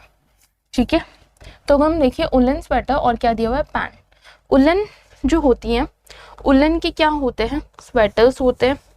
ठीक है, और स्वेटर्स होते हैं, और उलन के क्या होते हैं, पैंट्स भी हो सकते हैं। उल के बने हुए स्वेटर्स हो सकते हैं, और उल के बने हुए क्या हो सकते हैं, पैंट्स हो सकते हैं। ठीक है, जो करेक्ट ऑप्शन होगा वो सी होगा, क्योंकि ये ऊल है, ऊल के स्वेटर्स भी हो सकते हैं, और भी चीज़ों के स्वेटर्स बनते हैं, ऐसा नहीं है सिर्फ ऊल के बनते हैं, आजकल तो डिफरेंट टाइप के स्वेटर्स भी आने लगे हैं, तो ये कोई ज़रूरी नहीं है कि सारे ही स्वेटर ऊल के बनते हैं। ठीक है, स्वेटर्स जो हैं वो ऊल के बनते हैं कुछ, और कुछ पैंट्स जो है वो ऊल के बन सकते हैं, इसलिए ऑप्शन नंबर सी जो होगा वो करेक्ट होगा। ठीक है, चलिए आगे बढ़ते हैं क्वेश्चन 5 की तरफ। क्या बोल रहा है, select the option in which the numbers are not related in the same way as are the numbers in the given set। एक सेट दिया हुआ है, इनमें जो रिलेशन है, बाकी ऑप्शंस में से 3 ऑप्शंस हैं जिनमें एग्जैक्टली वही रिलेशन है, एक ऐसा सेट है जिसमें वो रिलेशन नहीं है, तो हमको वो नहीं है नॉट रिलेटेड वाला सेट निकालना है। ठीक है, अगर हम इनका रिलेशन देखें तो क्लियरली हमको दिख रहा है 7 × 3 कर रहे हैं तो 21 आ रहा है, तो 12 × 3 करेंगे तो क्या आएगा 36, 6 × 3 करेंगे तो क्या आएगा 18, 15 × 3 करेंगे तो क्या हो जाएगा 40, 18 × 3 करेंगे तो क्या हो जाएगा 24। इनमें तो ऐसा कुछ दिख नहीं रहा, डिफरेंस सब में ही सेम है। इसके आगे अगर देखिए 147 कहाँ से, अगर हम इनको मल्टीप्लाई करते हैं 7 21 को मल्टीप्लाई करते हैं तो क्या आएगा 7 1 7, 7 2 14, 147 आ रहा, तो इसका मतलब 12 और 36 को मल्टीप्लाई करेंगे तो क्या आ जाएगा 12 6 72, 36 36 43, 432 आ रहा, 432 दिया हुआ है। इसके बाद क्या आ रहा, 8 8 6 48, 6 1 6 7, अच्छा 6 × 18 18 करेंगे। ठीक है, 18 × 6 करेंगे तो 108 होगा। देन क्या करेंगे 15 × 45 करेंगे, 15 60 67 675 यहाँ दिया हुआ है। फिर 8 × 24 करेंगे तो क्या आएगा 192 आ रहा, 32 8 16 17 18 19 192 आ रहा, बट यहाँ 182 दिया हुआ है, इसलिए ऑप्शन नंबर डी हो जाएगा हमारा करेक्ट आंसर, क्योंकि ये बाकी सारे सेट में से क्या है डिफरेंट है। ठीक है, चलिए क्वेश्चन 6 की तरफ। क्या बोल रहा है, identify the number which when added to itself 14 times gives 480। खुद के साथ एक नंबर 14 टाइम्स ऐड होगा तो उसका वैल्यू क्या होगा, 480 होगा।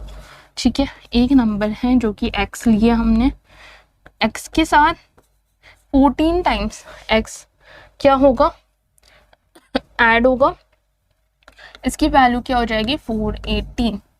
ठीक है, तो 15x हो जाएगा इक्वल टू 480 और x इक्वल टू क्या हो जाएगा फिर 480 डिवाइड बाय 15, इन 3 ज़ा 45, 15 2 ज़ा तो 32 होगा। तो जो x की वैल्यू क्या होगी 32, तो नंबर क्या होगा, ऑप्शन बी में जो दिया हुआ है 32 वो करेक्ट आंसर होगा। ठीक है, होप आप सभी को ये समझ में आ गया। ऐसे क्वेश्चंस एसएससी के एग्जाम में देखने को मिले हैं प्रीवियस ईयर पेपर्स में, तो क्या पता आपके पेपर में आ जाए, तो आप बिल्कुल इस टाइप के क्वेश्चन के लिए भी प्रिपेयर रहें। चलिए क्वेश्चन 7 हमको डायरेक्शन का क्वेश्चन दिख रहा है। क्या बोल रहा है, Mike starts walking from his home to his school. घर से माइक स्कूल के लिए निकला। He walks 40 meter towards east direction. घर से निकला, ठीक है, 40 मीटर चला ईस्ट की तरफ, then takes a right turn लिया यहाँ से और कितना 20 मीटर वॉक किया। From there he takes another right turn and walks 30 meter. यहाँ से एक और राइट टर्न लिया और 30 मीटर वॉक किया। From there he takes a left turn and walks 10 meter. यहाँ से इसने लेफ्ट टर्न लिया और 10 मीटर वॉक किया और स्कूल पहुँच गया। ये स्कूल है, ठीक है, स्कूल पहुँच गया। What is the direction of his home with respect to his school. School के रेस्पेक्ट में घर का डायरेक्शन किस डायरेक्शन पे है, ये कौन सा डायरेक्शन है, ये कौन सा डायरेक्शन है, नॉर्थ वेस्ट है। तो जो करेक्ट आंसर होगा ऑप्शन नंबर डी होगा, नॉर्थ वेस्ट। ठीक है, घर का डायरेक्शन पूछा हुआ है with respect to his school. School के घर का डायरेक्शन कौन से डायरेक्शन में, स्कूल के रेस्पेक्ट में, तो नॉर्थ वेस्ट में है। तो north west option number D में दिया हुआ है, इसलिए वो करेक्ट आंसर होगा। चलिए आगे बढ़ते हैं क्वेश्चन 8 की तरफ। क्या बोल रहा है, 49 boxes are kept one above another, there are 23 boxes below H. ठीक है, टोटल कितने बॉक्सेस है 49, एच के नीचे कितने बॉक्स है 23, मतलब एच नीचे से कितना नंबर बॉक्स है 24। There are 4 boxes between H and A. H और ए के बीच में कितने बॉक्सेस है 4। A is above H, H के ऊपर है, मतलब 2 3 4, ए एच के ऊपर है। ठीक है, 1 2 3 4 बॉक्सेस है ए और एच के बीच में और ए क्या है, एच के ऊपर है। तो मतलब एच का पोजीशन, एच के नीचे 23 बॉक्सेस, इसलिए एच का पोजीशन कितना हो गया 24 नीचे से। ये क्या हो जाएगा 25 नंबर पोजीशन, 26 27 28 29। तो ए का जो पोजीशन है नीचे से वो कितना है 29th है, नीचे से ए की पोजीशन 29th है। How many boxes are kept above A. A के ऊपर कितनी बॉक्सेस रखे गए हैं, तो हमको पता है टोटल बॉक्सेस 49 है, ए का नंबर नीचे से 29 है, तो बच कितना रहा है 20। तो ए के ऊपर कितने बॉक्सेस होंगे 20 बॉक्सेस होंगे, जो कि ऑप्शन नंबर डी में दिया हुआ, ऑप्शन नंबर डी करेक्ट है। ठीक है, यहाँ तक 29 बॉक्सेस है, इसके ऊपर कितने बॉक्सेस होंगे 20 बॉक्सेस होंगे, जो ऑप्शन नंबर डी में दिया हुआ है। ठीक है, चलिए आगे बढ़ते हैं क्वेश्चन 9 की तरफ। क्या बोल रहा है, how many such pairs of letters are in the word diplomacy which has as many letters between them both forward and backward as in the English alphabetical series। क्या दिया हुआ है डिप्लोमेसी, ये बहुत बार एसएससी के क्वेश्चंस में हमने previous life test mock में भी देखा था। तो फॉरवर्ड और बैकवर्ड इंग्लिश अल्फ़ाबेटिकल सीरीज़ के अकॉर्डिंग हमको निकालना है। तो क्या करेंगे, डी के बाद इंग्लिश अल्फ़ाबेटिकल सीरीज़ में क्या होता है, डी के बाद आता है E F G H I J K L. तो इसमें कुछ नहीं मिल रहा हमको सिमिलर। फिर क्या आई है, आई के बाद क्या होता है I J K L M N O P. तो हमको I J K L M J K L M. तो इंग्लिश अल्फ़ाबेटिकल सीरीज़ में एम कितना बार आता है 1 2 3 4 4th में आ रहा ना, आई का 9 है तो इसका कितना है 13, तो +4 हो रहा। तो वही आ रहा है, यहाँ भी वही आ रहा, वही सेम सीक्वेंस में आ रहा, इसलिए एक पेयर हमको मिल गया I M. N O P नहीं हो रहा, P Q R S T U V नहीं हो रहा, एल MNOPQ नहीं हो रहा, OPQRS नहीं हो रहा, MNOP नहीं हो रहा, ABCD नहीं हो रहा। अब हम रिवर्स वाला देखेंगे। फॉरवर्ड देख लिया हम लोगों ने, बैकवर्ड अब हम देखेंगे। YZ नहीं हो रहा, CDEFGHIJ,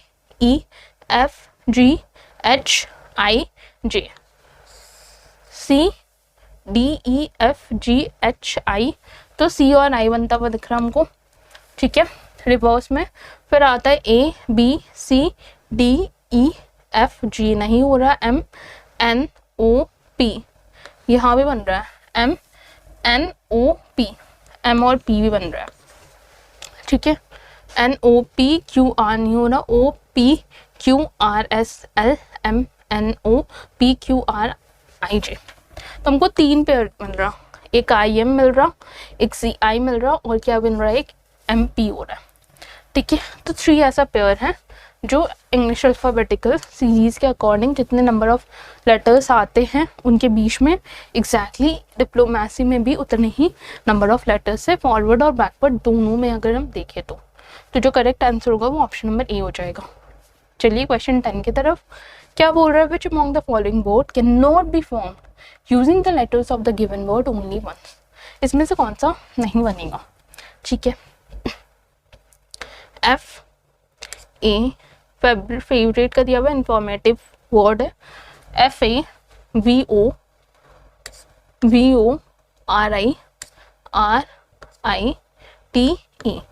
फेवरेट बन रहा है।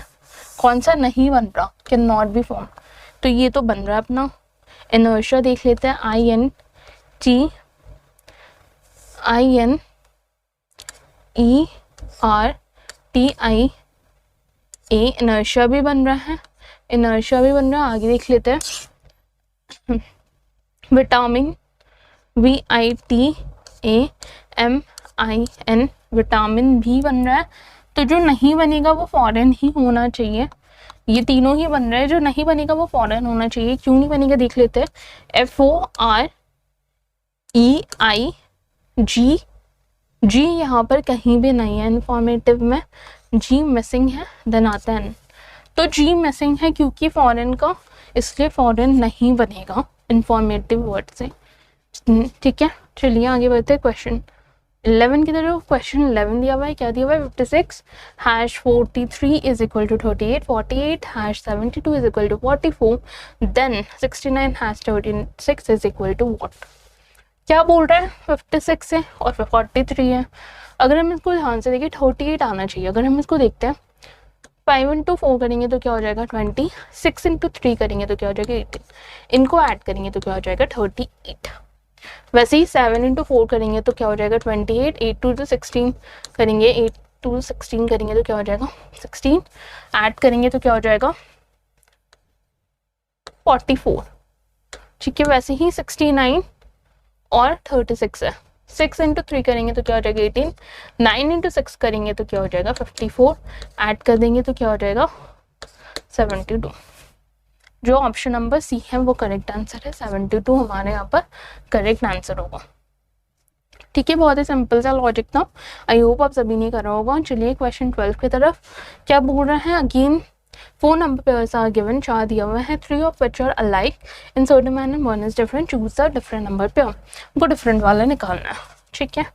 तो देख लेते हैं क्या सिमिलर है। ज़्यादा का डिफरेंस हमको दिख नहीं रहा, अगर हम ध्यान से देखें तो ज़्यादा का डिफरेंस नहीं है, तो एक बार सब्ट्रैक्ट करके देखते हैं इसको। 1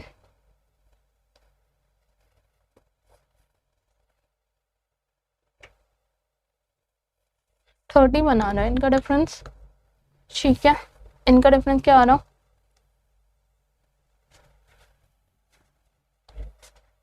7 47 आ रहा है इनका डिफरेंस। इनका डिफरेंस क्या आ रहा, 32 आ रहा, ठीक है। इनका डिफरेंस क्या आ रहा, 24 का डिफरेंस आ रहा, ठीक है। अगर हम ध्यान से देखते हैं नंबर्स को, ये 31, 47, 32 और 24, कोई लॉजिक बन नहीं रहा, अगर हम नंबर्स को देखते हैं तो अगर हम देखें 7 4 करेंगे तो कितना होता है 28 होता है। यहाँ 3 दिया हुआ है, 3 ऐड करेंगे तो क्या हो जाएगा 31। 9 5 करेंगे, 9 5 से कितना होता है 45 होता है। प्लस 2 करेंगे तो क्या हो जाएगा 47। ठीक है। 7 4 क्या होता है 28 होता है। प्लस 4 करेंगे तो क्या हो जाएगा 28 प्लस 4 32 हो जाएगा। तो इन दोनों का भी 6 2 से 12 होता है। प्लस 2 करेंगे तो क्या होता, प्लस 2 करेंगे तो क्या होगा 14 होगा। बट यहाँ पर 14 नहीं, यहाँ पर 24 का डिफरेंस आ रहा है। ठीक है। तो जो करेक्ट आंसर होगा वो ऑप्शन डी होगा, क्योंकि सेम लॉजिक फॉलो नहीं कर रहा है। ये तीनों ही सेम लॉजिक फॉलो कर रहा था। जो फर्स्ट और सेकंड, थर्ड और फोर्थ, सेकंड और थर्ड डिजिट है इनको मल्टीप्लाई करना है और 3 इसमें ऐड कर देना है। फर्स्ट डिजिट है वो ऐड कर देना है। बाकी तीनों में फॉलो कर रहा था, ऑप्शन डी में नहीं कर रहा था, इसलिए ऑप्शन डी ऑड हो जाएगा। चलिए आगे बढ़ते हैं। 13 नंबर क्वेश्चन क्या बोल रहा है, तो लॉगिज्म का क्वेश्चन है। स्टेटमेंट दिया हुआ है, कंक्लूजन दिया हुआ है, कौन सा फॉलो करेगा हमको वो बताना है। ठीक है, बना लेते डायग्राम। सम रेड इज क्या है ग्रीन। स्टेटमेंट के अकॉर्डिंग कुछ रेड जो है वो क्या हो गए ग्रीन हो गए। नो ग्रीन इज ब्लू, कोई भी ग्रीन क्या है ब्लू नहीं होगा। और ब्लू इज क्या है, सारे ही ब्लू क्या हो गए कलर हो गए। अब क्या बोल रहा है, some blue is not green, कुछ ब्लू यहाँ पे तो डायरेक्ट बोला गया है कि कोई भी ग्रीन ब्लू नहीं होगा। ठीक है, तो some blue is not green, तो कोई भी अगर नहीं होगा तो इसका थोड़ा भी ग्रीन कैसे हो सकता है, हो ही नहीं सकता। Some blue is not green follow करेगा, क्योंकि ब्लू और ग्रीन का कोई रिलेशन बन ही नहीं सकता। तो सम ब्लू, कुछ ब्लू ग्रीन श्योर है कि नहीं हो सकते। ठीक है, तो इसलिए फॉलो करेगा फर्स्ट वाला। सेकंड वाला देख लेते हैं। सम रेड इज कलर, कुछ रेड कलर है। क्या रेड और कलर के बीच में किसी भी तरह से कोई रिलेशन दिख रहा है? रेड और कलर के बीच में डायरेक्ट या इनडायरेक्ट कोई तरह का रिलेशन हमको डायग्राम के अकॉर्डिंग या जो इन्फॉर्मेशन क्या हुआ उसके अकॉर्डिंग नहीं मिल रहा। तो ये हम नहीं बोल सकते कि कुछ रेड जो है वो कलर होंगे, हो भी सकता है नहीं भी हो सकता है, तो इसलिए डेफिनेट नहीं होगा। अब देख लेते थर्ड वाला। नो कलर इज ग्रीन, कोई भी कलर ग्रीन नहीं होगा। कोई भी कलर क्या ग्रीन नहीं होगा, ऐसा हम बोल सकते हैं। कुछ कलर जो ब्लू हैं वो ग्रीन नहीं होंगे, ये हमें पता है। बट क्या हम इससे ये बोल सकते हैं कि कोई भी कलर ग्रीन नहीं होगा? जो बाकी पार्ट है, जो ब्लू का पार्ट नहीं है कलर का, वो पार्ट जो ब्लू का पार्ट नहीं है वो ग्रीन हो ही सकता है, हो भी सकता है, नहीं भी हो सकता है, इसके बारे में हमें पता नहीं है। तो हम नहीं डेफिनेटली बोल सकते कि नो कलर इज ग्रीन, इसलिए ये भी फॉलो नहीं करेगा। तो ओनली कंक्लूजन 1 फॉलो करेगा, जो कि ऑप्शन नंबर सी में दिया हुआ है। ऑप्शन नंबर सी हो जाएगा हमारा यहाँ करेक्ट आंसर। ठीक है, चलिए आगे बढ़ते हैं क्वेश्चन 14 की तरफ। क्या बोल रहे हैं, what will come in the place of question mark. एक सर्कल दिया हुआ है, 4 क्वाड्रेंट है, हमको निकालना है कि क्वेश्चन मार्क की जगह पे क्या होगा। ठीक है, अगर हम देखें 220 को और 6 को, तो 6 का जो क्यूब होता है वो क्या होता है 216 होता है। 220 क्या हो रहा, +4 करेंगे तो 220 आ जाएगा। वैसे ही अगर हम 347 को देखें तो इसका नियरेस्ट क्यूब क्या है 7 3 कितना होता है 343 होता है। ठीक है, इसमें अगर हम 4 ऐड करते हैं, जैसे इसमें 4 ऐड किया, इसमें 4 ऐड करेंगे तो क्या हो जाएगा 347। तो जो क्वेश्चन मार्क की जगह पे आएगा वो क्या आएगा 7 आएगा। ऑप्शन नंबर बी हो जाएगा करेक्ट आंसर। ठीक है, फर्स्ट 6 था, 6 का क्यूब किए, फिर +4 किए, वैसे ही 7 का क्यूब करेंगे 343 +4 करेंगे तो क्या हो जाएगा 347। ठीक है, चलिए आगे बढ़ते हैं क्वेश्चन 15 की तरफ। क्या बोल रहा है, हेस्ट को क्या थेफ्ट बोल रहा है। ठीक है, हेस्ट मतलब क्या हो गया चोरी, वैसे ही थेफ्ट का मतलब भी क्या होता है चोरी होता है। हर्मिट का मतलब क्या होता है कोई शांत जगह, कोई अकेले कोई पर्सन और शांति जहाँ पर आसपास शोर शराबा ना हो वैसा कोई जगह उसको हर्मिट बोलते हैं। वैसे ही प्रोवोक क्या हर्मिट का सिनोनिम है, जैसे हिस्ट जो है वो तब का सिनोनिम है, वैसे ही हर्मिट प्रोवोक का नहीं है, क्योंकि प्रोवोक मतलब किसी चीज़ को पोक करना, किसी को डिस्टर्ब करना, उसको प्रोवोक बोलते हैं। एक्सट्रोवर्ट क्या, एक्सट्रोवर्ट हर्मिट का एक्सट्रोवर्ट भी नहीं है। सॉलिटरी मतलब अगेन शांति होता है, पीस होता है, तो हर्मिट और सॉलिटरी सिनोनिम है, क्योंकि दोनों का ही मतलब पीस होता है, एक ऐसा प्लेस या फिर एक ऐसा जगह जहाँ पर शांति हो। ठीक है, तो हर्मिट और सॉलिटरी सेम है। स्टॉप भी बिल्कुल सिनोनिम नहीं है हर्मिट का, तो जो करेक्ट आंसर होगा वो ऑप्शन नंबर सी हो जाएगा, सॉलिटरी। ठीक है, चलिए क्वेश्चन 16 की तरफ। क्या बोल रहा है ना, certain coding language system story depend reality is coded as 453, reality hidden trait is coded as 263, trait story character is coded as 765. How is story hidden character coded in the same coding language? अगर हम देखें, story यहाँ पर है, hidden यहाँ पर है, character यहाँ पे है, मतलब इनका कोड इन नंबर्स में ही होगा। स्टोरी अब देखिए इसमें और ये वाले सेंटेंस में कॉमन क्या है, रियलिटी, रियलिटी कॉमन है, और इनके कोड में कॉमन क्या है, 3 है, तो रियलिटी का कोड क्या हो गया, रियलिटी का कोड हो गया 3। देन डिपेंड है यहाँ पर, और डिपेंड कहीं पे, स्टोरी यहाँ पर है, स्टोरी यहाँ पर है, इन दोनों में स्टोरी कॉमन है, तो इन दोनों में नंबर्स में क्या कॉमन है, 5 है। ठीक है, तो 5 किसका कोड हो गया, स्टोरी का कोड हो गया, तो हमको स्टोरी का कोड यहाँ से मिल गया। ठीक है, हमको डिपेंड का भी कोड मिल गया, डिपेंड का कोड हो जाएगा जो बचा हुआ है 4। ठीक है, आगे रियलिटी हिडन ट्रेट। अगर हम ट्रेट देखें तो इस सेंटेंस में और इस सेंटेंस में ट्रेट कॉमन है, तो ट्रेट का कोड क्या हो जाएगा, 6, यहाँ दोनों में 6 कॉमन है, तो ट्रेट का कोड हो गया 6। स्टोरी का कोड हमको पता चल गया था 5, तो जो कैरेक्टर है इसका कोड क्या हो जाएगा 7, कैरेक्टर का कोड हो जाएगा 7। और हमको क्या पता चल गया, हिडन, हिडन का कोड क्या हो गया, बचा हुआ है 2, तो 2 हो जाएगा, तो 527 कोड होगा स्टोरी हिडन कैरेक्टर का। 527 हमारा ऑप्शन नंबर ए में ही दिया हुआ है, 527 ऑप्शन नंबर ए हो जाएगा करेक्ट, और किसी ऑप्शन में 527 नहीं दिया हुआ है, इसलिए ऑप्शन नंबर ए हो जाएगा करेक्ट। ठीक है, चलिए आगे क्वेश्चन 17 की तरफ। 4 letter clusters are given, 3 of which are alike in certain manner and 1 is different. Choose the different letter cluster. अलग जो है हमको वो चूज करना है। तो अगर हम देखें, F का 6 है, R का 18 है, K का क्या होता है 11। ठीक है, H का 8 है, N का 14 है, M का 13 है, S का कितना है 19, D का 4 है, L का 12 है, X का कितना होता है 24, C का 3 होता है, G का 7। ठीक है, अगर हम कॉमन देखें तो हमको कुछ वैसा डिफरेंस किसी में दिख नहीं रहा। अगर डिफरेंस नहीं दिख रहा तो एक बार ऐड करके देखते हैं इन सारे नंबर्स को। 8, 14, 15, 35 आ रहा है इसका ऐड करने से। 8, 12, 15, इसमें भी 35 आ रहा है, इसमें देख लेते हैं 9, 4, 15, इसमें भी 35 आ रहा है, इसका देख लेते हैं 7, 3, 10, 34 आ रहा।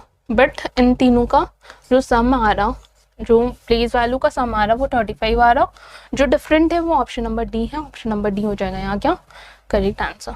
ठीक है, चलिए आगे बढ़ते हैं अगले क्वेश्चन की तरफ। क्वेश्चन 18 क्या बोल रहा, if multiply means plus, plus means minus, minus means divide, divide means multiply, what will be the value of the following expression. इस एक्सप्रेशन की क्या वैल्यू होगी हमें प्लेस करके देखना है। 92 माइनस का मतलब क्या होता है 4, डिवाइड हो रहा है, डिवाइड का मतलब क्या हो गया मल्टीप्लाई 6।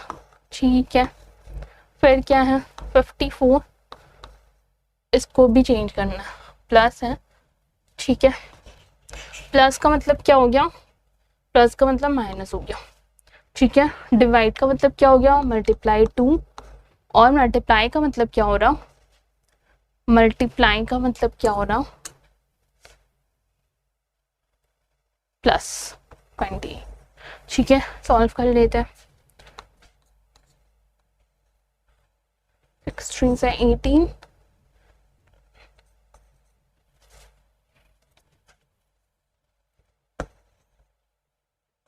138 आ रहा है यहाँ। 4 2 ज़ा 8, 5 2 ज़ा 10 प्लस 28। डिफरेंस निकाल लेते हैं इसका। 20 आ रहा, 20 प्लस 28 इज इक्वल टू 48। 48 आ रहा हमारा आंसर। अच्छा सॉरी, यहाँ पर 138 है ना, तो 1 इधर 30 होगा। 30 देखिए यहाँ पर ऐसा अगर गलती करोगे तो बहुत लोगों का, मेरी तरफ 48 आ गया था, बट आंसर 58 है। इसका जो डिफरेंस है ये 30 आ रहा, 30 प्लस 28 करेंगे तो क्या हो जाएगा, 58 हो जाएगा, जो ऑप्शन नंबर बी में दिया हुआ है। ऑप्शन नंबर बी क्या हो जाएगा करेक्ट आंसर। ठीक है, क्या फुल नहीं करना। चलिए आगे बढ़ते हैं। क्वेश्चन 19 में क्या बोल रहा है, find the number of triangles in the given figure. इस फिगर में कितने ट्रायंगल्स हैं हमको वो निकालना है। देख लेते हैं, आराम से काउंट करेंगे। 1 2 3 और दिख रहा है यहाँ, वो दिख रहा है 4 5, ये एक बड़ा दिख रहा 6 7 8 और कोई ट्रायंगल बनता हुआ दिख रहा है हमको। 8 ट्रायंगल्स दिखे, तो करेक्ट आंसर ऑप्शन बी होगा। ठीक है, और कोई ट्रायंगल्स हमको दिख नहीं रहा, इसलिए करेक्ट होगा ऑप्शन नंबर बी 8। चलिए आगे बनता है क्वेश्चन 20 की तरफ। क्या बोल रहा है, select the option that is embedded in the figure, rotation is not allowed. Rotation करना अलाउड नहीं है। इनमें से कौन सा ऑप्शन इस फिगर में हमको दिख रहा है। ठीक है, तो देख लेते हैं। क्या ये दिख रहा है हमको इस तरह से, ऑप्शन ए अगर हम यहाँ पर डालते हैं तो ये वाला कुछ ऐसा शेप, बट ये लाइन यहाँ पर नहीं है। क्योंकि ये लाइन नहीं है इसलिए ऑप्शन ए नहीं होगा। ऑप्शन बी देख लेते हैं। ऐसा ये वाला लाइन तो कहीं भी ऐसा लाइन बनता हुआ दिख नहीं रहा, इसलिए ऑप्शन बी भी नहीं होगा। ऑप्शन सी देख लेते हैं।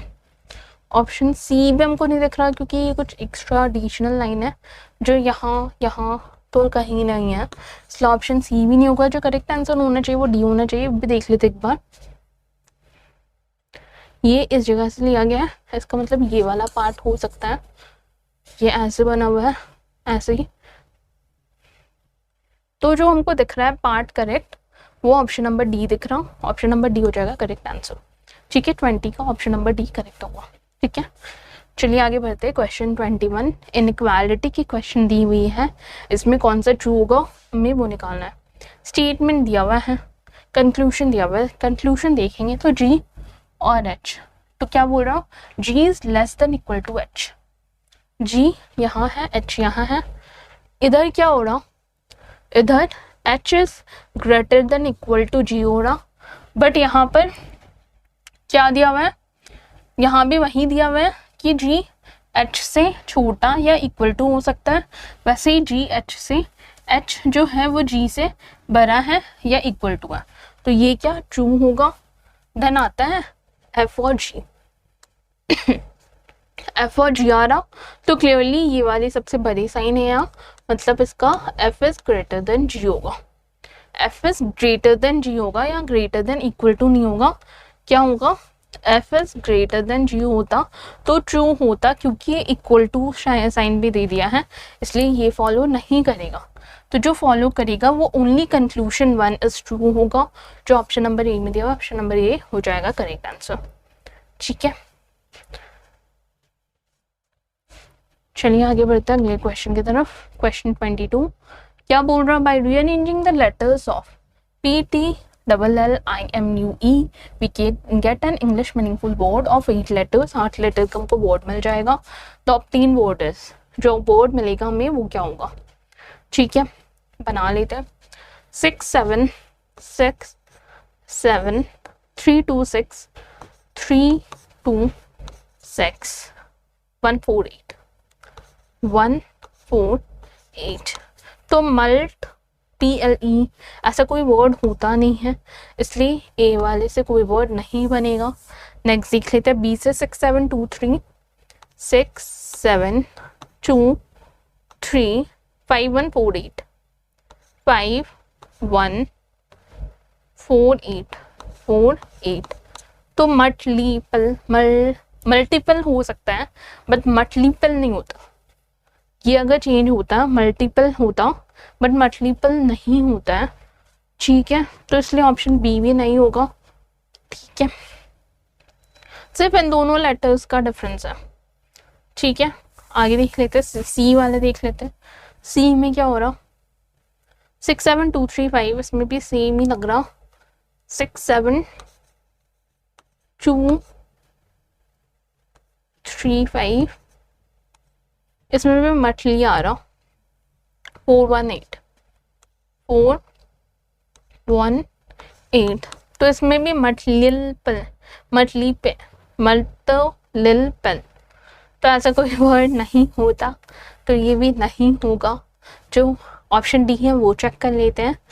6 हो रहा M 7 U 3 2 5 3 2 5 1 4 8 1 4 8। तो मल्टीपल, फाइनली हमको मल्टीपल मिला। कहाँ मिला, ऑप्शन नंबर डी में मिला। तो जो करेक्ट आंसर होगा वो ऑप्शन नंबर क्या हो जाएगा, डी हो जाएगा। चलिए आगे बढ़ते हैं क्वेश्चन 23 की तरफ। क्या बोल रहा है, what will come in the place of question mark. Question mark की जगह पे क्या होगा, हमको क्या करना है वो निकालना है। तो जी की प्लेस वैल्यू अगर देखें तो 10 12 और 7 दिया हुआ है। इनके बीच का डिफरेंस कितना का है, 2 का है।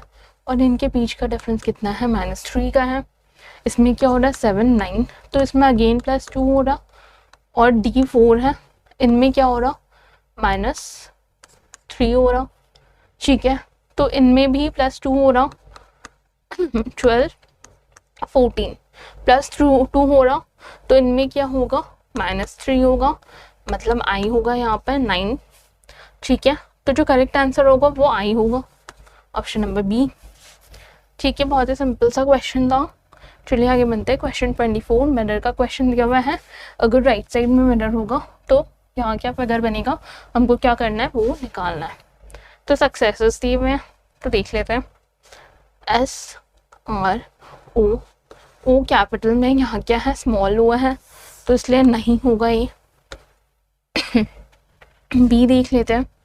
Small s capital R small O SSE small c capital C small u capital U। ये तो हमको करेक्ट बनता हुआ दिख रहा है, तो ये हम डेफिनेटली बोल सकते हैं कि ये करेक्ट हो। चलिए C देख लेते हैं, ये क्यों नहीं होगा।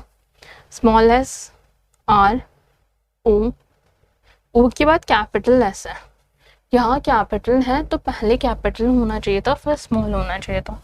तो ऑप्शन सी इस वजह से नहीं होगा। ऑप्शन डी देख लेते हैं। एस दिया हुआ है, आर दिया हुआ है, ओ दिया हुआ है, फिर से कैपिटल एस होना चाहिए था ये, राइट। और हम देखें तो यहाँ कैपिटल एस होना चाहिए था, बट यहाँ स्मॉल दिया हुआ है जैसे इसमें दिया हुआ था, इसलिए ये नहीं बनेगा। जो करेक्ट आंसर होगा अगेन वो ऑप्शन बी होगा, ठीक है। जब भी ये लेटर्स वाला मिरर इमेज होता है तो आपको बहुत केयरफुली ऑब्जर्व करना है, बहुत ही केयरफुली देखना है, क्योंकि बस लेटर्स में थोड़ा बहुत कैपिटल और स्मॉल का डिफरेंस होता है, तो काफ़ी क्लोज होंगे जो आंसर्स होंगे। चलिए आखिरी क्वेश्चन की तरफ बढ़ते हैं। आखिरी क्वेश्चन में कोडिंग डिकोडिंग का क्वेश्चन दिया हुआ है। क्या बोल रहा है, in a certain code language P is coded as 23, P का क्या कोड है 23, L का क्या है 42, तो COD will be coded as dash in the same code language. तो COD का क्या कोड हो जाएगा, P का 23 दिया हुआ है, P की प्लेस वैल्यू होती है 16, 16 को अगर 2 से मल्टीप्लाई करेंगे तो क्या हो जाएगा 32, 32 को अगर हम उल्टा कर देंगे, 2 पहले लिख देंगे और 3 बाद में लिख देंगे, तो क्या हो जाएगा 23। L का देख लेते हैं। L की प्लेस वैल्यू हो गई 12, 12 को अगर 2 से मल्टीप्लाई करेंगे तो क्या हो जाएगा 24। अब 24 का अगर हम उल्टा लिख देंगे तो क्या लिख सकते हैं 42, ठीक है। 42 दिया हुआ है, तो COD का कोड देख लेते हैं।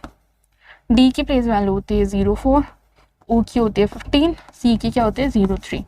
इसको उल्टा लिखते हैं, सबको उल्टा कर देंगे तो क्या हो जाएगा 30 51 40। 30 51 40 हमारा क्या हो जाएगा आंसर। एक मिस्टेक हमने करी यहाँ, मल्टीप्लाई नहीं किया, तो जो भी होगा कोड वो मल्टीप्लाई करने के बाद होता, ठीक है।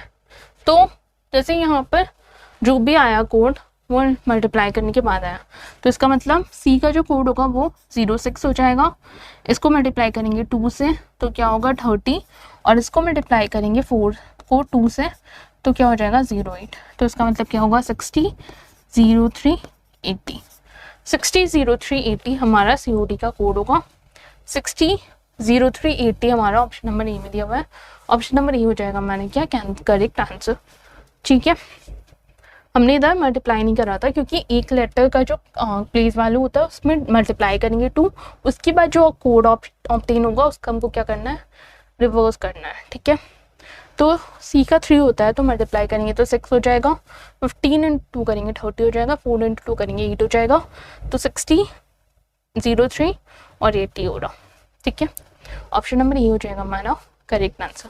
तो इतने ही क्वेश्चंस थे हमारे इस पेपर में। आई होप आप सभी ने अटेम्प्ट करा होगा मॉक, अच्छे मार्क्स आएंगे। इतना डिफिकल्ट कुछ पेपर था नहीं, बहुत ही ईजी सा था, पुराने ही लॉजिक्स रिपीट हुए हैं। तो आई होप आप सभी ने अच्छे मार्क्स स्कोर किए होंगे। तो चलिए प्रैक्टिस कंटिन्यू रखिए, प्रैक्टिस करते रहिए और मॉक देते रहिए। चलिए, all the best for your coming exam and keep watching. Hello student, welcome to practice mock. So आज हम रिकॉर्ड कर रहे हैं एसएससी का लाइव मॉक टेस्ट नंबर 39 का इंग्लिश सेक्शन। तो ये क्या है, बेसिकली एक वीडियो है जिसमें आपको सॉल्यूशन वीडियो है, जिसमें आपको एक करेक्ट अप्रोच बताया जाएगा कि आपको पेपर को कैसे सॉल्व करना चाहिए था, ठीक है। कम से कम टाइम में आप ज़्यादा से ज़्यादा स्कोर आप कैसे कर सकते हो। तो एक एक करके हर एक क्वेश्चन को सॉल्व करेंगे और सीखेंगे नए कुछ कंसेप्ट, ठीक है। करते हैं। पहला क्वेश्चन क्या है, select the most appropriate option to substitute the underlying segment in the given sentence. If there is no need to substitute it, select no improvement. एक सेंटेंस दिया हो गया है, आपको कुछ हाईलाइट कर दिया गया, आपको बताना है अगर ये सही बैठ रहा है सेंटेंस में तो फिर आप क्या मार्क करोगे, नो इम्प्रूवमेंट मार्क करोगे। अगर नहीं है तो बताना है क्या होना चाहिए, ठीक है। तो our team was knocked off in the second round. हमारी टीम क्या हुआ सेकेंड राउंड में, नॉक्ड ऑफ। अब देखो नॉक्ड ऑफ नहीं होता है, नॉक्ड आउट होती है, नॉक्ड आउट होता है, ठीक है। नॉक्ड आउट मतलब क्या होता है कि डिफीट हो गए, मतलब हार गए हमारी टीम सेकेंड राउंड में, ठीक है।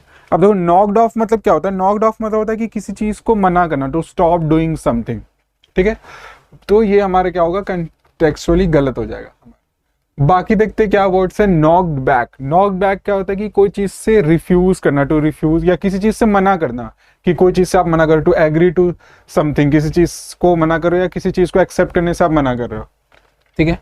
नॉक्ड अप मतलब होता है किसी चीज को जल्दी कर देना, मेड समथिंग क्विकली, ठीक है। कोई चीज को आप जल्दी कर दे रहे हो। तो हमारा क्या वर्ड आएगा, नॉक्ड आउट आएगा, मतलब कि हमारी टीम डिफीट हो गई, बी आंसर हो जाएगा। नेक्स्ट क्वेश्चन सेम है, नो इंप्रूवमेंट मार्क करना अगर सही होगा तो। क्या है, hard times can bring out A persons inner strength. Hard times क्या बता रहे हैं, पर्सन इनर स्ट्रेंथ को क्या करता है, रिवील करता है। तो ब्रिंग आउट का मतलब क्या होता है, रिवील करना, दिखाना, ठीक है। अब देखो ब्रिंग ऑफ मतलब क्या होता है, कोई चीज को करना, जैसे क्या होता है टू चीज, किसी चीज को अचीव करना। ब्रिंग ऑफ मतलब होता है किसी चीज को अचीव करना। अब देखो ब्रिंग अबाउट, दो ये वर्ड्स फ्रेजल वर्ब क्या होते हैं, बहुत कंफ्यूजिंग होता है। तो आपको क्या होगा, सबका मतलब आपको याद होना चाहिए। तो ब्रिंग ऑफ मतलब आपको क्या बताया, कोई चीज को अचीव करना। ब्रिंग अबाउट का होता है कॉज समथिंग टू हैपन, किसी चीज का होना। और ब्रिंग अप का दो मतलब आप हो सकते हैं, या तो किसी चाइल्ड को रेज करना को भी ब्रिंग अप बोलते हैं, या कोई चीज मेंशन करना उसको भी ब्रिंग, या हाईलाइट करना, मेंशन करना उसको भी ब्रिंग अप बोलते हैं। तो हमारा आंसर क्या हो जाएगा, ब्रिंग आउट होगा, मतलब रिवील करना, यानी नो इंप्रूवमेंट हो जाएगा। नेक्स्ट क्या है, select the correct passive form of the given sentence. आपको पैसिव फॉर्म बताना है। पैसिव एक्टिव में क्या होता है कि आपको सेंटेंस का टेंस पता होगा तो आप इजिली स्ट्रक्चर बनाकर सॉल्व कर सकते हो। तो क्या है, I saw a movie last week, मैंने लास्ट वीक एक मूवी देखी। अब ये किस टेंस में, देखो ये है सिंपल पास्ट में, ठीक है। तो इसका चेंज क्या होगा, ए मूवी किस में होगा, ऑब्जेक्टिव केस, हमारा सब्जेक्टिव केस बनेगा, ठीक है। अब शॉ किस में चेंज हो जाएगा, शॉ मेरा चेंज हो जाएगा वॉज सीन में, ए मूवी वॉज सीन किसके द्वारा? By me. कब? Last week. ठीक है, तो हमारा पैसिव वॉइस क्या हो जाएगा? ए हो जाएगा इसका answer. A movie was seen by me last week. ठीक है, बाकी नहीं होगा। नेक्स्ट देखते हैं 4, select the correct indirect form. Indirect form आपको बताना है। She said to her friend I do not want to travel today. वो अपनी फ्रेंड को क्या बोल रही है? मैं आज ट्रैवल नहीं करना चाह रही। तो अब देखो ये किस में है? I do not want to travel today. ये किस में? मेरा सिंपल प्रेजेंट में। चेंज किस में हो जाएगा? सिंपल पास्ट में। तो हमारा क्या होगा? सी टोल्ड हर फ्रेंड। अब शी को क्या बताएगा? आई हमारा चेंज हो जाएगा थर्ड हमारा हो जाएगा शी। आई शी में चेंज हो जाएगा। ठीक है, अब देखो do not want simple past में चेंज करके वो क्या हो जाएगा? डिड नॉट हो जाएगा। Did not want to travel today को क्या बोलते हैं? डैड डे बोलते हैं। टुडे डैड डे में चेंज हो जाएगा। तो देख लो, she told her friend that she did not want to travel today, ये नहीं होगा, बी हो जाएगा। She did not want to travel that day. ठीक है, नेक्स्ट क्वेश्चन कर दे। क्या in the question given below rearrange the parts of the sentence. आपको रीअरेंज करना है पार्ट्स ऑफ द सेंटेंस को। एक पार्ट ऑफ द सेंटेंस दिया हो गया, पी क्यू आर में उसको बात दिया गया है, आपको रीअरेंज करना है। देखो इस तरह के सेंटेंस जब इस तरह के रीअरेंज वाले आए, इसको आप ऑप्शन के थ्रू करो तो क्या होगा? जल्दी आप एलिमिनेट कर सकते हो ऑप्शन को और सॉल्व कर सकते हो। तो पहला ऑप्शन क्या है? पी क्यू आर है। ठीक है, क्या है देखते हैं। ए popular expression in science fiction. एक पॉपुलर एक्सप्रेशन साइंस फिक्शन में बताया जा रहा है, कैसा? Is prevented from happening in the first place. उसके बाद क्या है? लीड्स। अब देखो लीड्स का हमारा कोई सब्जेक्ट आएगा, फर्स्ट प्लेस लीड्स, तो पी के बाद क्यू तो नहीं आएगा। लीड्स के पहले हमको कोई सब्जेक्ट चाहिए। ठीक है, तो फर्स्ट प्लेस लीड्स नहीं होगा, गलत हो रहा है। तो पी के बाद क्यू नहीं आएगा। अब देखो पी के बाद क्यू वाले जो ऑप्शन है वो गलत हो जाएंगे। ये गलत हो गया, ये गलत हो गया, तो सॉरी ये गलत हो गया। अब देखो क्या है? पी के बाद आर है, पी के बाद आर आएगा क्या? Is prevented from happening in the first place is, क्या बोल रहा है? ए पॉपुलर एक्सप्रेशन साइंस फिक्शन में इज प्रिवेंटेड फिर इज नहीं, ये भी गलत हो रहा है। तो पी के बाद आर भी नहीं होगा, तो ये तो गलत हो गया, ये भी गलत हो गया। तो हमारा क्या बन रहा है? आर क्यू पी बन रहा है। इसको चेक कर लेते हैं।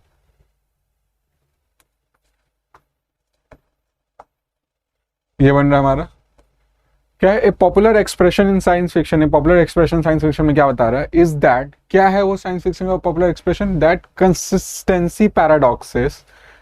कंसिस्टेंसी पैराडॉक्सेस के बारे में क्या होता है? Leads to change in the past but the change itself is prevented from happening in the first place. क्या बता रहा है एक पैराडॉक्स के बारे में? कि leads to change in the past, लेकिन जो चेंज हुआ है खुद में वो क्या बता रहा है? प्रिवेंट करता है from happening in the first place. तो हमारा ये बैठ रहा है आर क्यू पी। तो हमारा आंसर क्या हो जाएगा? डी हो जाएगा।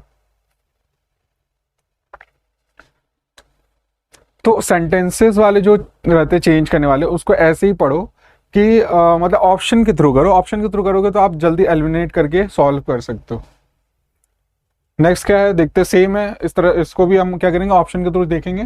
क्या? Einstein recognize that. अब रिकॉग्नाइज क्या कर रहा है Einstein? When you are in a free fall, जब आप फ्री फॉल में हो। इज ड्यू टू इक्विवेलेंस, ये तो नहीं होगा। रिकॉग्नाइज कर रहा है, कुछ टर्म आया, कुछ सब्जेक्ट आएगा, तो देखो क्यू वाले आंसर तो नहीं होंगे, है ही नहीं। ठीक है, पी से होगा या आर से होगा या पी से। अब देखो साइंस आइंस्टाइन क्या रिकॉग्नाइज किया इन्होंने? क्या किया था? आर में क्या? The feeling of total weightlessness. अब देखो ये एक सब्जेक्ट बता रहा है। क्या आइंस्टाइन ने क्या रिकॉग्नाइज किया? जो टोटल वेटलेसनेस है उसके बारे में बात किया। यानी आर हमारा ई के बाद जो मेंस जो टॉपिक है उसके बाद आर ही आएगा। या तो आर पी क्यू होगा या तो आर क्यू पी होगा। ठीक है, अब आर के बाद पी आएगा कि क्यू आएगा, ये हमको देखना है। आइंस्टाइन ने क्या रिकॉग्नाइज किया? That the feeling of total weightlessness when you are in free fall, जब आप फ्री फॉल में हो, even in the presence of gravity, ठीक है, is due to the equivalence of inertial and gravitational force. अब देखो इसका रीजन दिया आगे, जो फीलिंग होता है जो टोटल वेटलेसनेस का जो है रीजन यहाँ दिया, सॉरी क्यू में दिया। अब तो एक केस दिया, ठीक है, मेन सब्जेक्ट दिया, उसके बारे में कुछ इलस्ट्रेट किया, मतलब कुछ केस बताया कि ये जब केस हो रहा हो इस समय में तो ये क्यों होता है, वो रीजन बताया। तो पहले हम सब्जेक्ट बताएंगे, ठीक है, सब्जेक्ट में क्या हो रहा है वो बताएंगे और उसका फिर रीजन बताएंगे क्यों वो चीज क्यों हो रहा है, आर क्या हो रहा है उसमें और उसका रीजन क्यों में। तो the feeling of total weightlessness, क्या when you are in a free fall, जब आप फ्री फॉल गिर रहे हो तो कोई फोर्स नहीं है, आप ऐसे गिरे जा रहे हो, even in the presence of gravity is, ये क्यों होता है, क्योंकि equivalence of inertial and gravitational masses की वजह से होता है, ठीक है। तुम्हारा क्या बन जाएगा सीक्वेंस, आर क्यू पी बन जाएगा, सी बन जाएगा, ठीक है, sorry R P Q B हो जाएगा, बी।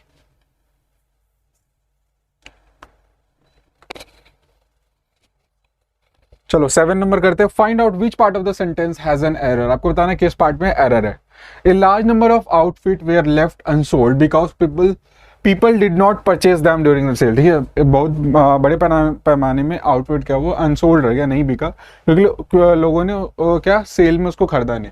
देखो ए लार्ज नंबर ऑफ एक स्ट्रक्चर होता है, लार्ज नंबर क्या बहुत में से एक, तो ये जो नाउन आएगा ये कैसा आएगा, प्लूरल आएगा, ठीक है।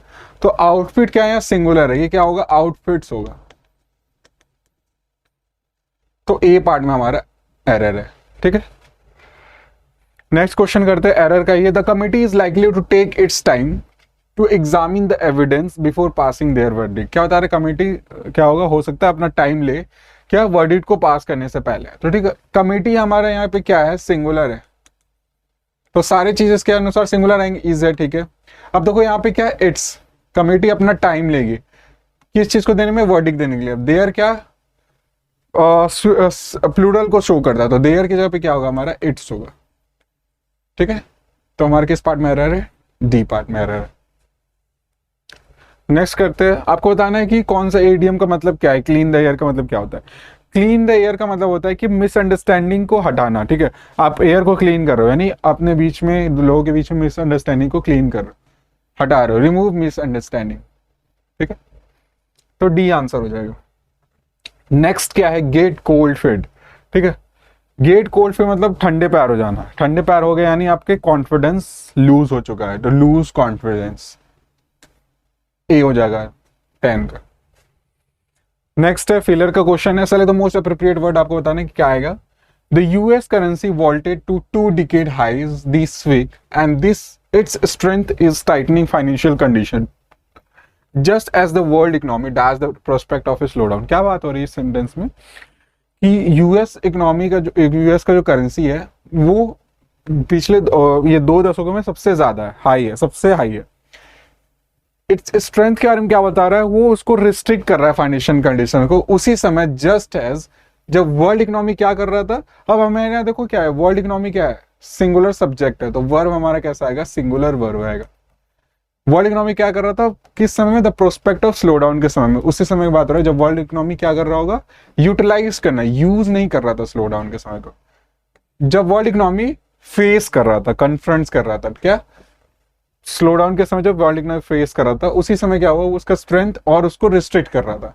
सब्स्टिट्यूट करना मतलब होता है रिप्लेस करना, इसका मतलब होता है यूज करना, कन्फ्रंट्स मतलब फेस करना, ठीक है। डेट्रॉइट्स मतलब होता है मतलब किसी चीज में वॉर्सन हो जाना, खराब हो जाना, तो हमारा क्या होगा, बी होगा कि उसी समय जब वर्ल्ड इकोनॉमी क्या फेस कर रहा था, प्रोस्पेक्ट ऑफ स्लो डाउन को फेस कर रहा था, तो बी आंसर हो जाएगा। 12 नंबर देखते हैं, role of horses in industry may have dash in favour of machines. Horses का रोल क्या बता रहा है, मे हैव, अब हमारा यहाँ क्या आएगा, पास्ट पार्टिसिपल आएगा, हैव है, पास्ट पार्टिसिपल क्या होता है, वर्ब का थर्ड फॉर्म आएगा। किस क्या बोला, हॉर्सेस का रोल मे हैव कुछ होगा इन फेवर ऑफ मशीन के कंपैरिजन में, but they still maintain a place in sport, लेकिन वो क्या है, हॉर्सेस का बता रहे हैं कि वो स्पोर्ट में अभी भी मेंटेन करके रखा अपना place in leisure and in our collective hearts, ठीक है। तो हमारा क्या होगा, अकाउंटेड। अकाउंटेड का मतलब क्या होता है, कोई चीज जिम्मेदार है उस चीज का, ठीक है, अकाउंटेड है, तो अकाउंटेड नहीं होगा हमारा आंसर। डिस्प्लेस करना मतलब होता है किसी चीज को मूव कर देना एक प्लेस से दूसरे प्लेस। मर्ज करना मतलब होता है कंबाइन करना। वेन मतलब होता है धुंधला पड़ जाना। क्या है द रोल ऑफ हॉर्सेस जो इंडस्ट्री में है वो भले ही धुंधला पड़ गया है, अगर हम मशीन के बारे में इन कंपैरिजन मशीन के बारे में अगर बात करें, धुंधला पड़ जाना इन द सेंस मतलब कि कमजोर हो गया, उसका रोल जो है वो कम हो गया है, तो वेन हो जाएगा हमारा यहाँ आंसर। ठीक है, नेक्स्ट क्वेश्चन करते हैं। नॉट एंडाउड विथ लाइफ, आपको एक वर्ड बताना है कि कौन सा वर्ड इसका मतलब होता है। नॉट एंडाउड विथ लाइफ मतलब जो चीज जीवित नहीं है, नॉट अलाइव। ठीक है, तो क्या बोलते हैं उसको, इनएनिमेट बोलते हैं। जो चीज हमारा जीवित नहीं है उसको हम क्या बोलेंगे, इनएनिमेट बोलेंगे। ठीक है, नेक्स्ट वर्ड क्या है, इनएलिनिएबल। इनएलिनिएबल मतलब होता है कि जिसको आप यूज नहीं कर, या तो आप ट्रांसफर नहीं कर सकते, अनेबल टू ट्रांसफरेबल। ठीक है, इंडेलिबल। इंडेलिबल मतलब क्या होता है, वो डेलिबल मतलब से ऐसे देखो जिसको आप डिलीट नहीं कर सकते। ठीक है, यानी इरेज नहीं कर सकते, अनेबल टू इरेज। इमैक्युलेट मतलब होता है जो चीज बहुत प्योर हो। अगर आप वुमेन के बारे में बात करेंगे तो बहुत प्योर या ऐसा जो कॉम्प्लेक्स ना हो, बहुत प्योर हो। ठीक है, तो इमैक्युलेट उसको बोलते हैं। तुम्हारा आंसर क्या हो जाएगा, इनएनिमेट हो जाएगा। फियर ऑफ डार्कनेस, अब देखो फियर ऑफ डार्कनेस किसको बोलते हैं, नेक्टोफोबिया को बोलते हैं हम, फियर ऑफ डार्कनेस या अंधेरे से डरो।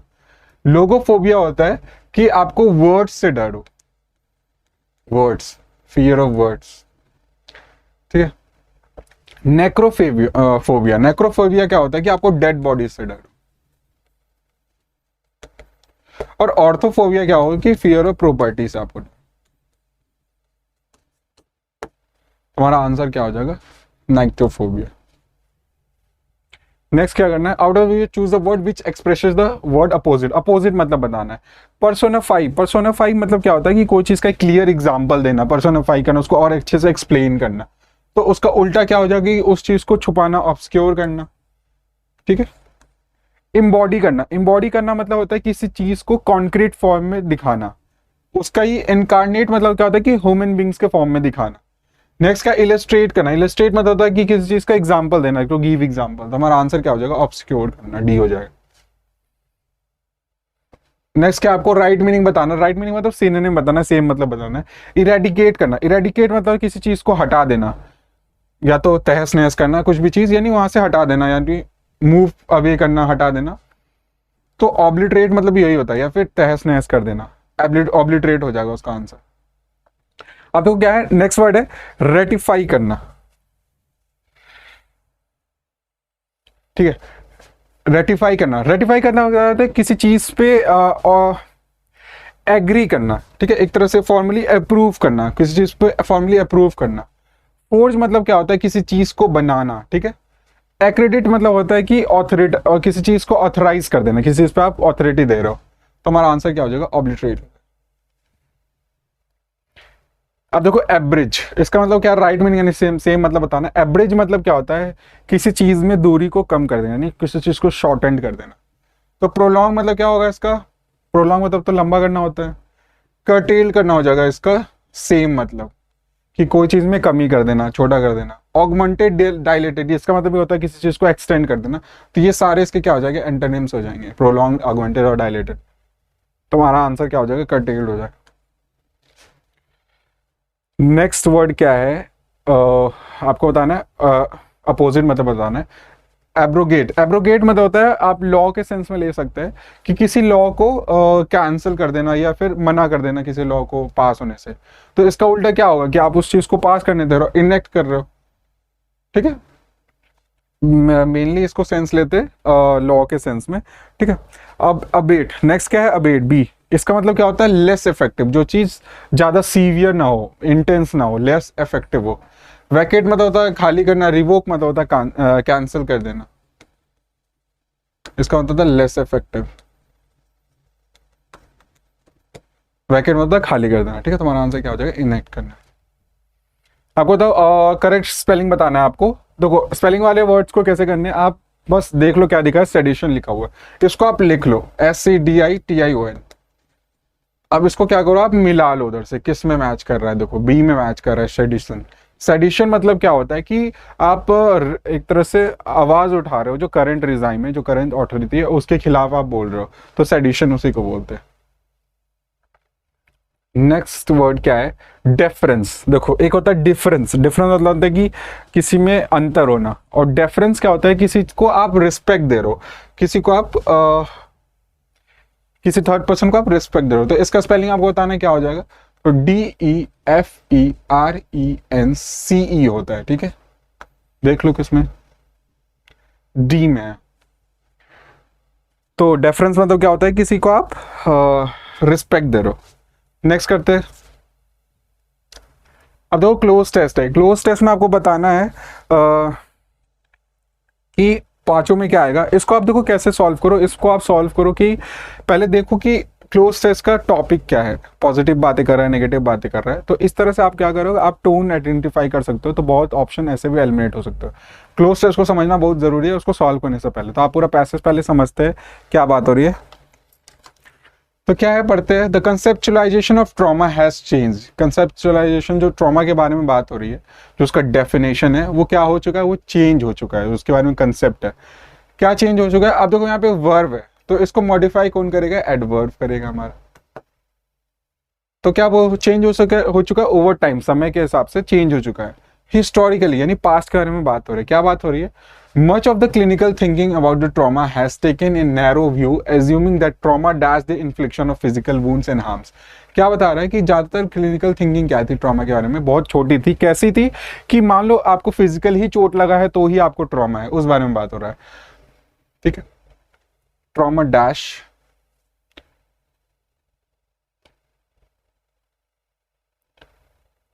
हाँ, तो एज्यूमिंग दैट ट्रॉमा के बारे में क्या, अब यहाँ देखो इसके बारे में कोई यहाँ पे वर्ब आएगा।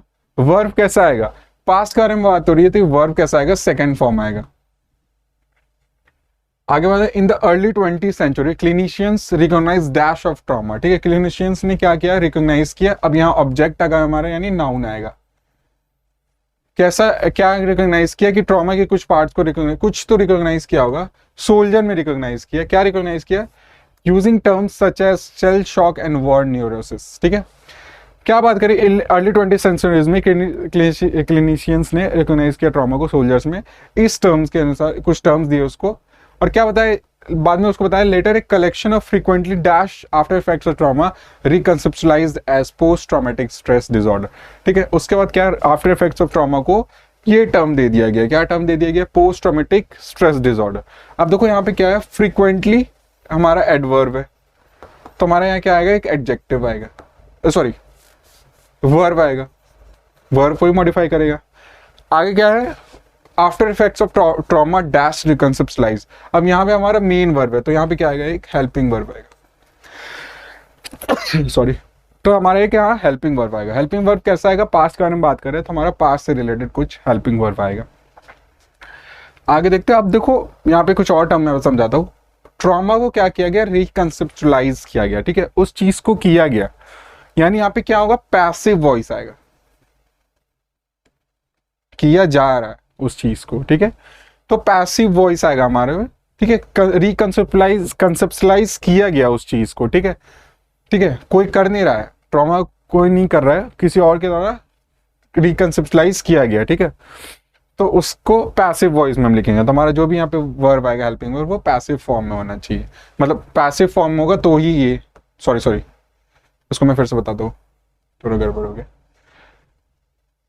यहाँ क्या बोल रहा है कि आफ्टर इफेक्ट्स को, ट्रॉमा को क्या किया गया? रिकंसेप्चुलाइज किया गया, एक नया कंसेप्ट दिया गया, ठीक है। नया कंसेप्ट दिया गया, तो इसलिए ये हमारा पैसिव वॉइस में, ठीक है। तो हेल्पिंग वर्ब भी उसी हिसाब से आएंगे, ठीक है। जो पैसिव वॉइस है उसी हिसाब से हेल्पिंग वर्ब भी आएगा। अब देखते हैं, पढ़ते हैं। The conceptualisation of trauma has change dash, adverb आएगा। तो चेंज क्या हो चुका है? हम्बली। हम्बली मतलब होता है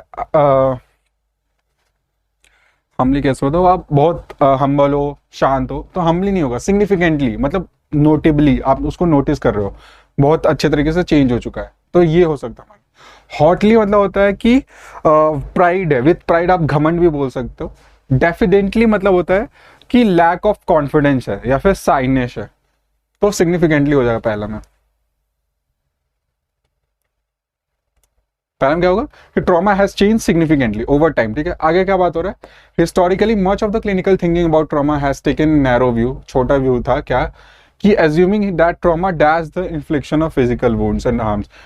ट्रॉमा सिर्फ क्या ही बताते हैं, क्या बताते थे पहले कि अगर आपको फिजिकल हार्म हुआ है तो ही, तो ट्रॉमा क्या नेसेसिटेड मतलब होता है कि नेसेसरी, ट्रॉमा मतलब आपको क्या क्या ही नेसेसरी बताया जा रहा है कि या तो आपको फिजिकल वुंड ही होगा तभी ये ट्रॉमा के बारे में बात आ रहा है। अब देखो अबेस्ड मतलब होता है अशेम्ड, तो अशेम्ड तो नहीं होगा। प्रोलॉन्ग मतलब होता है किसी चीज में देरी करना, तो ये नहीं होगा। एज्यूम मतलब ऐसा एक्सेप्ट किया जाता था, माना जाता था, ऐसा नहीं। ट्रॉमा को नेसेसिटेट किया जाता था, नेसेसरी ही ऐसा था कि ट्रॉमा मतलब ही यही होगा कि आपको फिजिकल वुंड्स या हार्म्स है, तो वो नहीं होगा। वी का सॉरी 2 होगा, डी हो जाएगा। नेक्स्ट देखते हैं, in the early 20th century clinicians recognize dash of trauma, ठीक है। अब हमारा नाउन आएगा, ट्रॉमा को कैसा रिकॉग्नाइज कर रहे हैं, एडल्टरेशन मतलब होता है किसी को इम्प्योरिटी में मतलब इम्प्योरिटी मिलाकर उसको इम्प्योर कर देना, तो एडल्टरेशन नहीं होगा। एसिमिलेशन मतलब होता है किसी चीज को अंडरस्टैंड करना, प्रोसेस ऑफ अंडरस्टैंडिंग समथिंग, ठीक है। मैनिफेस्टेशन मतलब होता है साइंस, कोई चीज का साइन होना। रिजेम्बलेंस मतलब सिमिलैरिटी होता है, सिमिलैरिटी भी नहीं होगा यहाँ पे हमारा क्या बात हो रहा है कि क्लिनिशियन ने रिकॉग्नाइज क्या किया, जो ट्रॉमा के क्या थे साइंस, ट्रॉमा के साइंस को क्या बताया जो सोल्जर्स में, उसको रिकॉग्नाइज किया, तो हमारा क्या हो जाएगा, सी हो जाएगा, मैनिफेस्टेशंस हो जाएगा, ठीक है। आगे बात करते हैं, लास्ट 4th है, उसमें क्या बोल रहा है, later a collection of frequent dash. अब हमारा वर्ब आएगा क्योंकि एडजेक्टिव है, frequent dash after effects of trauma, क्या बात हो रही, फ्रीक्वेंट क्या, ठीक है। जो आफ्टर इफेक्ट्स ऑफ ट्रॉमा को क्या किया गया, फ्रीक्वेंटली क्या किया गया, ग्लैंस होता है कि ऊपर से देख लेना, ऊपर से नहीं होगा, तो ग्लैंस नहीं होगा तो लुक भी नहीं होगा, क्योंकि लुक के बाद हमारा वर्ब आता है, ठीक है। सॉरी, लुक के बाद हमारा प्रीपोजिशन आता है, ग्लैंस के बाद भी आता है, तो फ्रीक्वेंटली क्या आफ्टर इफेक्ट्स नहीं होगा यहाँ पे, क्योंकि हमारा उसके बाद कुछ प्रीपोजिशन चाहिए। तो फ्रीक्वेंटली क्या, ऑब्जर्व, ऐसा देखा गया, फ्रीक्वेंटली ऐसा उन्होंने ऑब्जर्व किया। आफ्टर इफेक्ट्स ऑफ ट्रॉमा को क्या ऑब्जर्व किया, सर्कुलेटेड मतलब होता है डिस्ट्रीब्यूटेड, तो ये भी नहीं होगा, तो बी हो जाएगा, सॉरी। क्या ऑब्जर्व किया,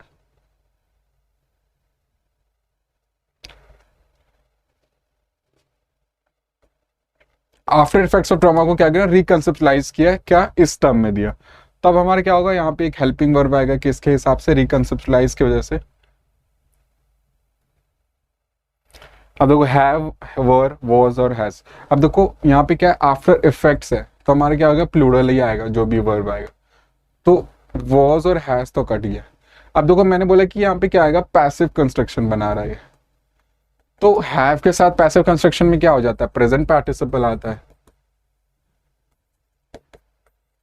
यहाँ क्या है हमारा, पास्ट पार्टिसिपल है, तो हमारा क्या हो जाएगा, वर हो जाएगा यहाँ पे आंसर। वर रिकंसेप्चुलाइज, उसको क्या रिकंसेप्चुलाइज किया गया, as post traumatic stress disorder, ठीक है। अब इस टर्म को बात कर रही है, प्रेजेंट में बात कर रहा है, PTSD के बारे में क्या प्रेजेंट में क्या बात हो रही है, कि one of the most well known mental health condition है अराइजिंग आफ्टर ट्रॉमा, जो कि क्या होता है, ट्रॉमा के बाद अराइज होता है, जिसमें सिम्टम्स क्या होता है, with symptoms cluster of trauma intrusions, जैसे कि फ्लैशबैक्स आ रहे हैं, नाइटमेयर्स आ रहे हैं, और अवॉइडेंस कैसे, मेमोरीज ऑफ द ट्रॉमा, यानी ट्रॉमा से रिलेटेड मेमोरीज आ रहा है, ठीक है। इमोशनल एंड कॉग्निटिव चेंजेस, ये चीजें आती है किसमें, PTSD में, यानी ट्रॉमा के बाद के बारे में बात हो रही है, पोस्ट ट्रॉमेटिक स्ट्रेस डिसऑर्डर। ये प्रेजेंट के बारे में बात हो रही है कि इसमें ऐसे ऐसे सिम्टम्स आते हैं, ऐसे ऐसे अवॉइडेंस होते हैं। तो ये था मेन हमारा क्लोज टेस्ट, ये इजी था इस बार का अगर पेपर आप बात करो तो इजी ही था, इजी टू मॉडरेट आप बोल सकते हो, तो इजी था, यानी आपका स्कोर अच्छा होना चाहिए था इंग्लिश में। बाकी का नहीं पता, बाकी का आपको लग रहा है तो आप बता सकते हो। तो वो पेपर अगर टफ आ रहा है तो आपके लिए अच्छा है, क्योंकि एग्ज़ाम आने वाला है, CGL का भी एडमिट कार्ड आउट हो चुका है, तो आपके लिए ही अच्छा है, क्योंकि आप प्रिपेयर कर रहे हो उस चीज़ के लिए, आप और अच्छा स्कोर करोगे एग्जाम में, ठीक है, जितना अच्छा प्रिपेयर करके जाओगे। तो अगर आपको कुछ डाउट लगता है आप नीचे कमेंट सेक्शन में मेंशन कर सकते हो, हमारे टीम या हमारे में से कोई एक उसका रिप्लाई दे देगा, ठीक है। मिलते हैं नेक्स्ट मॉक में, थैंक यू।